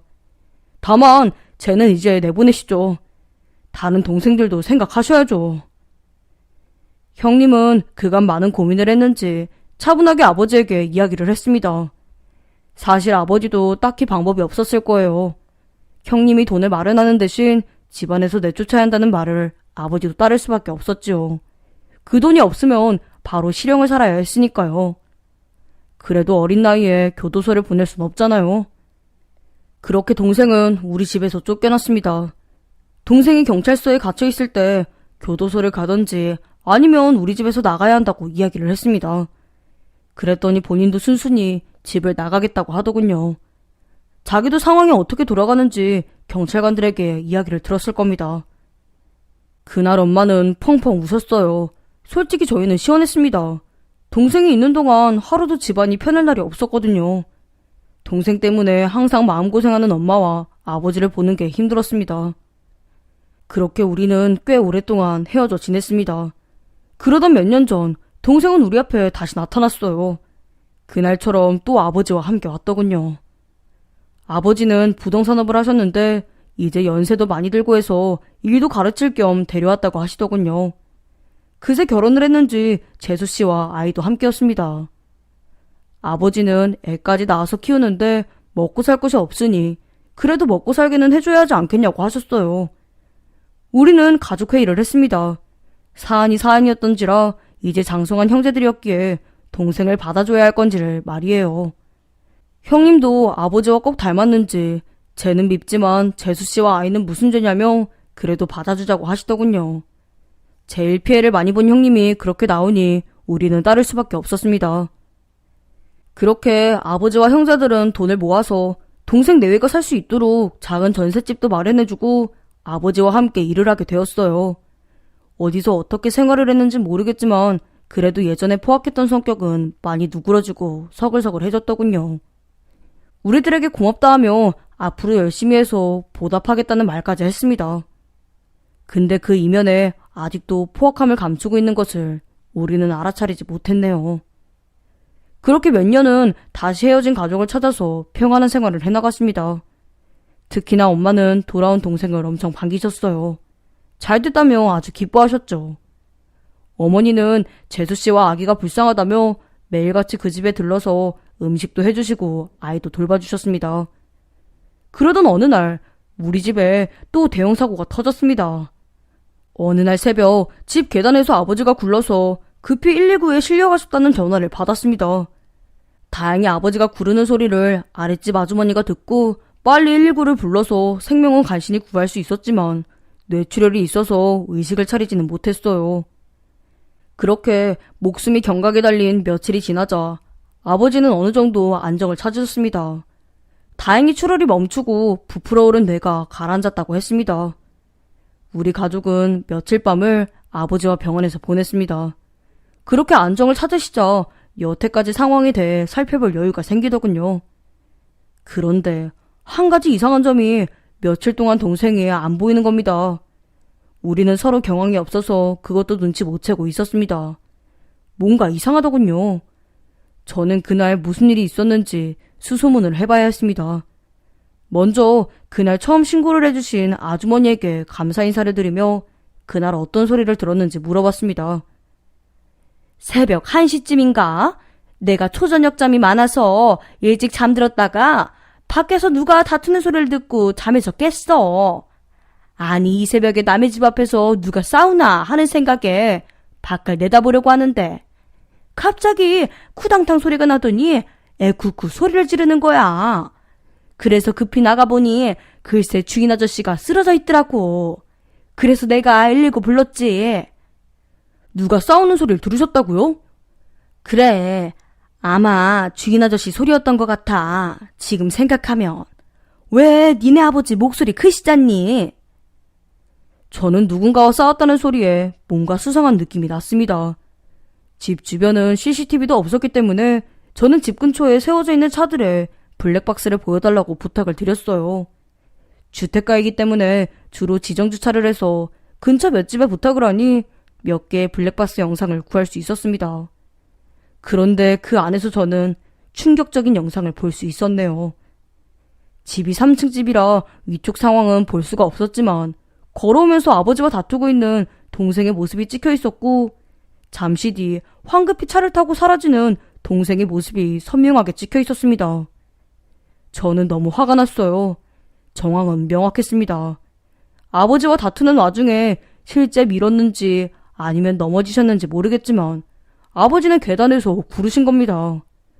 그런데 제가 정말 분노한 것은 사람이 다쳤는데 119를 부르지 않고 혼자 도망을 갔다는 사실이었어요. 아버지는 조금만 병원에 늦게 도착했어도 바로 사망을 하실 수도 있던 위중한 상태였거든요. 저는 이 사실을 어떻게 할지 고민을 하고 있었습니다. 상당히 갈등이 되더군요. 밀어버렸거나 하는 장면이 없었기 때문에 경찰에 수사를 맡기기도 어려운 상황이었거든요.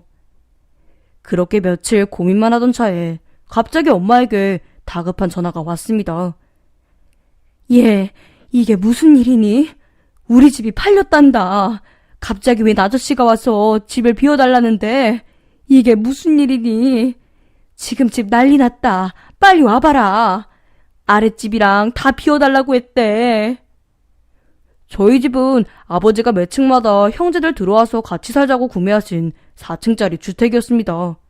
사신 지도 10년이 넘었고 아버지의 바람이야 온 가족이 한데 모여 사는 게 소원이셨지만 회사들도 다 제각각이라 각자 따로 살고 있었지요. 집 없는 서러움을 잘 알고 있는 엄마와 아버지였기에 싼 가격에 거의 몇 년째 가격도 안 올리고 전세를 내놨기 때문에 저희 집에 새들어 사시는 분들은 평균 5년 이상이 되신 분들이셨습니다. 서로 왕래도 많이 해서 음식도 서로 나눠 먹고 하며 지내시던 분들이었죠. 그런데 한꺼번에 갑자기 집을 비워달라고 하자 아마 난리들이 났던 겁니다. 저희는 서둘러 집으로 달려갔습니다. 정말 다들 밖으로 나오셔서 옹기종기 모여서 우리 집 앞에 있으셨어요. 일단 저희도 방금 이야기를 들어서요. 저희도 상황 파악을 해야 하니 집에 들어가 계세요. 그리고 아까 왔던 분이 누구라고 하던가요? 왜 있자녀? 그거 무엇이냐? 부동산 김씨. 그 사람이 다녀갔어. 갑자기 문을 두드리더니 이달 말까지 집 다 빼달라잖아. 아니 이런 황당한 일이 어디 있냐? 그 말만 하고 가버렸어. 부동산 김씨라면 아버지와 같은 사무실을 쓰고 계시는 아저씨였습니다. 저희는 서둘러 아저씨를 만나러 갔어요. 아저씨는 우리가 올 줄 알았는지 별다른 이야기 없이 계약서를 한 장 내밀더군요. 그 계약서는 부동산 매매 계약서였습니다. 우리 집을 판매한다는 매매 계약서 말이에요. 아버지의 도장까지 찍혀있더군요. 저희는 허탈했습니다. 아니 우리한테 상의 한마디 없이 집을 파신다니요. 뭔가 이상했어요. 하지만 문서상으로 확실하니 우리는 일단 물러나야만 했습니다. 우리는 매매 계약서를 사진 찍어놓고 그곳을 나와서 집으로 갔습니다. 일단 난 이해가 안 되는 게 그렇게 집을 팔자고 설득해도 눈 하나 끔쩍 안 하시던 분이 집을 파셨다는 게 납득이 안 되네. 그렇습니다. 몇 년 전부터 엄마의 무릎이 안 좋아지셨는지 저는 4층까지 매번 오르내리기 힘들어하는 엄마를 보지 못하겠더군요. 그래서 아버지에게 집을 팔아서 엘리베이터 있는 작은 아파트 전세로 옮기시고 남는 돈으로 놀러도 다니시라고 설득을 드렸습니다. 하지만 아버지는 집에 대단한 애착이 강하셨던 분이라 절대 집을 팔려고 하지 않았어요. 집이 없으면 자식들한테 무시당한다고 생각하셨던 분이었습니다.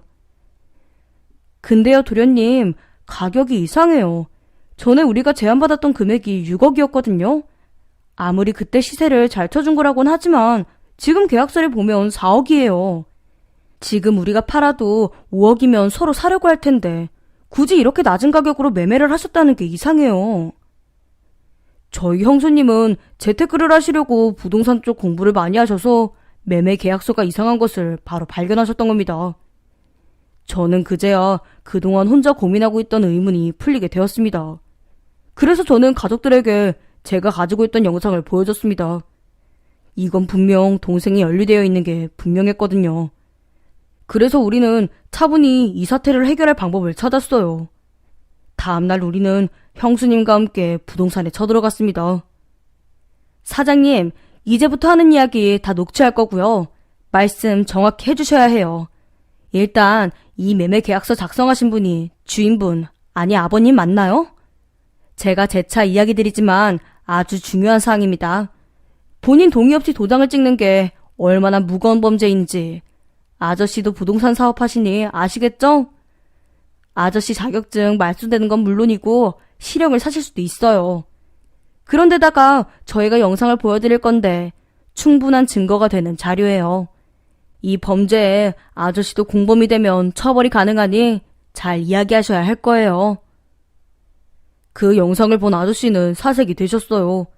여태 입 꼭 다물고 아무 말도 하지 않던 아저씨는 울음까지 터뜨리시더군요. 내가 그러려고 그런 게 아닌데 저 악마 같은 새끼한테 내가 넘어가서 아니야, 나는 그 친구에게 그렇게 하려는 건 나도 몰랐어. 정말이야, 이건 믿어주라. 난 정말 집만 팔아준 거야. 그 뒤로 아저씨에게 들은 이야기는 충격 그 자체였습니다. 부동산으로 출근하게 된 동생은 이거저거 물어보고 공부를 하면서 꽤 열심히 생활을 했다 합니다. 그런데 어느 날 아버지가 어느 사람과 언성을 높여서 싸우는 광경을 목격했답니다. 아저씨, 아버지 왜 저렇게 싸우는 거예요? 평소에 과묵하시던 분이. 아니, 집 팔라고 그렇게 찾아와도 꿈쩍을 안 하잖아. 뭔 똥꼬집인지. 집에 보물이라도 숨겨놨나? 주변 시세보다 1억이나 얹어준다 해도 눈 하나 깜빡하네. 혼자 안 판다고 하니 난리가 난 거지. 사연인 즉슨 주변 6집이 한꺼번에 재건축을 해야 할 허가가 나오는데 딱 중앙에 있는 우리 집이 반대를 하자 나머지 집들도 이러지도 못하고 저러지도 못하는 상태였다고 합니다. 하물며 어느 건축업자가 이미 내 집을 사들인 상태였고 시세보다 높은 가격에 팔라고 해도 아버지가 꿈쩍을 안 하자 하루는 부탁을 해보고 하루는 협박도 해보고 하루는 싸움도 하는 지루한 싸움을 하고 있던 때였어요. 그런데 동생은 그것을 보고 이건 돈이 될 것 같다라는 것을 알게 된 것 같았습니다. 아저씨, 집 판매하려면 도장만 있으면 되지 않아요? 그래, 본인 인감 도장만 있으면 되지. 설마 도장 몰래 가져와 찍다가 걸리면 난리나. 행여 그런 생각일랑 말아라. 그때 이후 동생은 줄기차게 아저씨를 설득했다고 합니다. 매일같이 매달리는 동생과 하루가 멀다 하고 나타나서 집 팔아달라고 떼쓰는 건축업자에게 슬슬 짜증도 났고요. 그런데 동생이 다운 계약서를 쓰고 차액은 둘이 나눠 갖자고 했을 때 눈 딱 감고 도장만 찍으면 몇 천만 원이 수중에 들어오니 그 짓을 해버린 겁니다. 동생이 판매한 뒤에는 자기가 알아서 뒤처리 다 한다고 하니 눈 한 몇 천에 눈이 뒤집힌 거지요. 나는 그냥 어차피 너희들 돈이잖아. 죽으면 싸질머지고 갈 것도 아닌데 당장 저 건축업자들은 올해 내로 공사 못하면 부도날 수도 있다며 매일매일 사정하는데 부탁도 들어줄 겸 해준 거야. 근데 그 새끼가 그 짓까지 할 줄은 몰랐어. 내가 그 친구 그렇게 됐다는 얘기 듣고 심장이 얼마나 뛰던지. 내가 저지른 일 때문에 그렇게 된 줄 알고 몇 날 밤을 잠도 못 자고. 그런데 저 악마 녀석이 이런 일까지 벌이다니 정말 천벌받을 놈이네. 미안하네. 정말 난 이렇게까지 될 줄은 몰랐어. 이제 이야기가 명확해지더군요. 허탈했습니다. 세상에 이런 짓까지 벌이다니요. 표정도 많이 온순해지고 아내와 아이까지 데리고 나타나서 정말 개가천선한 줄 알았습니다. 그렇게 다 정리가 되어 경찰서에 신고를 하러 가는데 병원에서 다급히 전화가 왔습니다. 아버지가 위중하시다고요. 저희는 그렇게 그날 새벽 아버지를 보내드려야 했습니다. 아버지는 마치 여태 억울해서 눈을 못 감고 있으셨다가 모든 사실이 밝혀지자 편히 가실 수 있겠던 건지 편안하게 영면에 드셨어요. 일단 장례를 치르자. 경찰들 왔다 갔다 하면 시끄럽기만 하고 하니 일단 장례 치르고 잡아 넣든지 하자. 형님께서는 그렇게 이야기하시더군요. 우리는 그렇게 아버지의 장례를 치렀습니다. 그런데 다음날 저녁 상복을 차려입은 동생이 나타났어요. 여태 어디서 뭐 했는지 모르겠지만 며칠 잠적을 했다가 재수씨와 아이도 함께 데리고 나타났더군요. 그리고 가증스럽게 엎어져서 꺼이꺼이 울어 제꼈네요. 저는 정말 달려가서 때려 죽일 뻔했습니다. 저런 가증스러운 모습을 보니 눈이 뒤집혀서요. 동생이고 뭐고 당장 달려가서 패버리고 싶었네요. 제가 몸을 부들부들 떨자 제 아내가 가만히 제 손을 잡아주더군요. 형수님도 고개를 절레절레 흔드셨습니다. 저는 숨을 크게 쉬고 간신히 화를 억눌러야만 했네요. 이 자리에 아버지를 저렇게 만든 장본인이 있는데 그놈을 제 손으로 어쩌지 못하는 것에 너무 분통이 터졌습니다. 그렇게 화를 꾹꾹 눌러 담은 채 화장터에서 아버지를 보내드리는데 아버지가 너무 불쌍하더군요. 평생 마음에 짐을 안고 살았을 아버지를 생각하니 가슴이 먹먹해졌습니다. 그래도 마지막 가시는 길 마음 편하게 가시라고 해드렸어요. 그렇게 모든 절차를 끝내고 상복을 벗는데 경찰들이 들이닥쳤습니다. 형님이 이미 경찰들에게 자초지종을 이야기하고 혹시나 도망을 칠까봐 근처에 매복을 부탁했다는군요. 자신을 잡으러 온 경찰들의 동생은 순순히 수갑을 찼습니다. 아마도 우리의 눈빛을 보고 알았을 테죠. 다 발각났다는 걸 알았을 겁니다. 도망을 치려 궁리도 해봤겠죠. 하지만 주변에 경찰들이 있자 아마도 체념한 것 같았네요. 여보, 왜? 이게 무슨 일이야? 아니에요. 뭔가 착오가 있을 거예요. 그럴 리가 없어요. 재수씨는 결사적으로 동생을 보내지 않으려고 경찰들에게 매달렸습니다. 하지만 그건 다 헛수고였지요. 우리는 그렇게 허탈하게 사건을 마무리 지었습니다. 증거도 충분했고 부동산 업자의 증언도 있으니 죄는 충분했어요. 다만 아버지 일에 대한 처벌을 받을지는 아마도 법정에서 판가름이 나겠죠. 그날 우리는 재수씨와 조카에게 동생에 대해 차분하게 다 들려주었습니다. 동생은 지금껏 가족의 치부였고 굳이 밝힐 필요가 없어서 이야기를 안 했지만 이미 법의 판결을 기다리고 있는 남편과 아빠의 실체를 알아야 할 필요가 있었기 때문이었어요. 사실을 알게 된 재수씨는 연신 놀라는 표정이었습니다. 아니, 그럴 리가 없다고 자기들한테는 한없이 다정한 아빠였다고 하더군요. 아직 나이는 어리지만 꿰뚫뚫한 조카는 가만히 듣기만 했어요. 우리는 우리와 같이 살아도 되고 아니면 따로 떨어져 사셔도 된다고 이야기했습니다. 비록 우리에게 죄는 지었지만 남겨진 가족까지 묘할 순 없으니까요. 그래도 남편을 법정에 세운 사람들과 함께 산다는 게 싫을 수도 있기 때문에 저희는 재수씨가 선택을 하도록 했습니다. 나 할머니랑 살고 싶은데. 아이고, 우리 새끼. 그래, 이 할미랑 살자. 아빠 나올 때까지 할미랑 살자. 꽤 긴 시간의 침묵을 깨는 조카의 말 한마디에 모든 게 결정이 나버렸습니다. 그날 우리는 엄마의 아픈 기억들을 들을 수 있었어요. 아빠가 많이 아팠어. 마음병이 생긴 거지. 아빠가 10년 동안 데리고 있던 직원이 어느 날 집에 있는 돈을 다 긁어모아서 야반도주를 한 거야.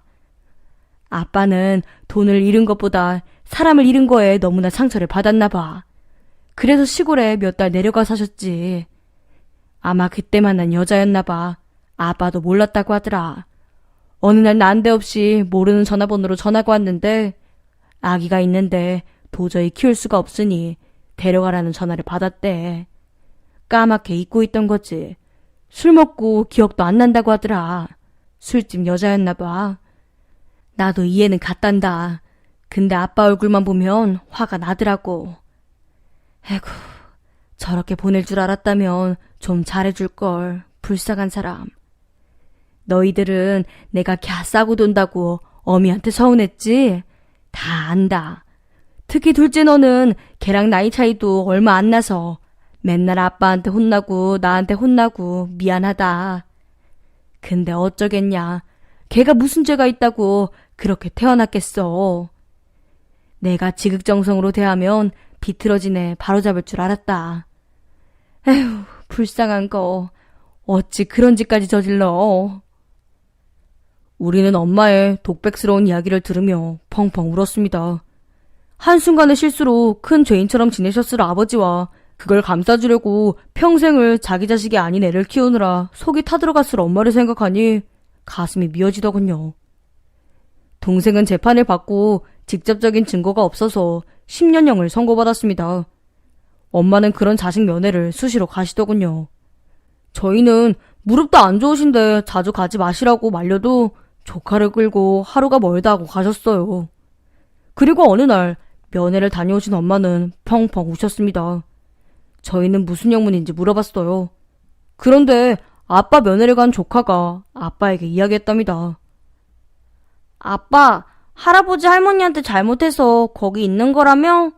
빨리 나와서 할아버지한테 용서 빌고 할머니한테 잘해드려. 엄마랑 나는 할머니네에서 살아. 걱정하지 말고 아빠는 빨리 나와야 해. 알았지? 할아버지는 하늘나라 계시는데 납골 땅에 가서 볼 수 있어. 꼭 할아버지한테는 잘못했다고 해야 돼. 알겠지? 아빠가 나한테 잘못하면 빨리 사과하라고 했잖아. 그 말을 들은 동생이 대성통곡을 하더랍니다. 그렇게 며칠 후 저희는 동생의 편지 한 통을 받았습니다. 전부 다 기억은 나지 않지만 간략하게 적어보면 다음과 같습니다. 어머님, 건강은 어떠신지요? 무릎이 아프신데도 자주 면회를 와주셔서 감사합니다. 형님들도 잘 계시지요? 제가 많이 미울 겁니다. 네, 잘 알고 있습니다. 이곳에 들어와 다른 범죄자분들의 제목을 보니 제가 얼마나 중죄를 지었는지 알겠더군요. 어머니가 항상 저를 지켜주시려고 한 거 잘 알고 있습니다. 그런데 저도 모르게 항상 저만 다른 사람인 것 같아서 그럴수록 더 어리광을 부렸나 봅니다. 아버지께 죄송합니다. 정말. 그러려고 그런 게 아닙니다. 아버지가 쓰러지시자 저도 너무 놀라고 당황해서 그랬습니다. 정말 죄송합니다. 우리 딸이 이야기하는데 너무 창피하더군요. 딸에게 부끄럽지 않은 아빠가 되기 위해 열심히 살겠습니다. 아직 나갈 날이 많이 남았지만 나가게 되면 그 은혜 꼭 갚겠습니다. 부디 제가 나갈 때까지 몸 건강히 지내세요. 저도 나이가 들었는지 편지를 읽는 내내 눈물이 나더군요. 그래도 아직 미움은 다 가시지 않았습니다. 아마도 다 풀릴 수 없겠지요. 하지만 다시금 웃음을 되찾고 있는 재수씨와 조카를 보면 세상 사는 게 이런 건가를 느끼고 있네요. 점점 영특해지는 조카를 보면 우리가 잘해야겠구나를 느낍니다. 가슴 아픈 가족사지만 이렇게 글로 적다 보니 어느 정도 풀어지네요. 긴 시간이 지나 언젠가는 서로 웃을 날이 있겠지요. 아니, 그랬으면 좋겠습니다. 긴 글 읽어주셔서 감사합니다. 오늘의 사연에 여러분의 소중한 댓글 기다리면서 구독, 좋아요, 공유는 물론 알람 설정도 부탁드립니다. 그럼 오늘도 함께 읽어주셔서 감사합니다.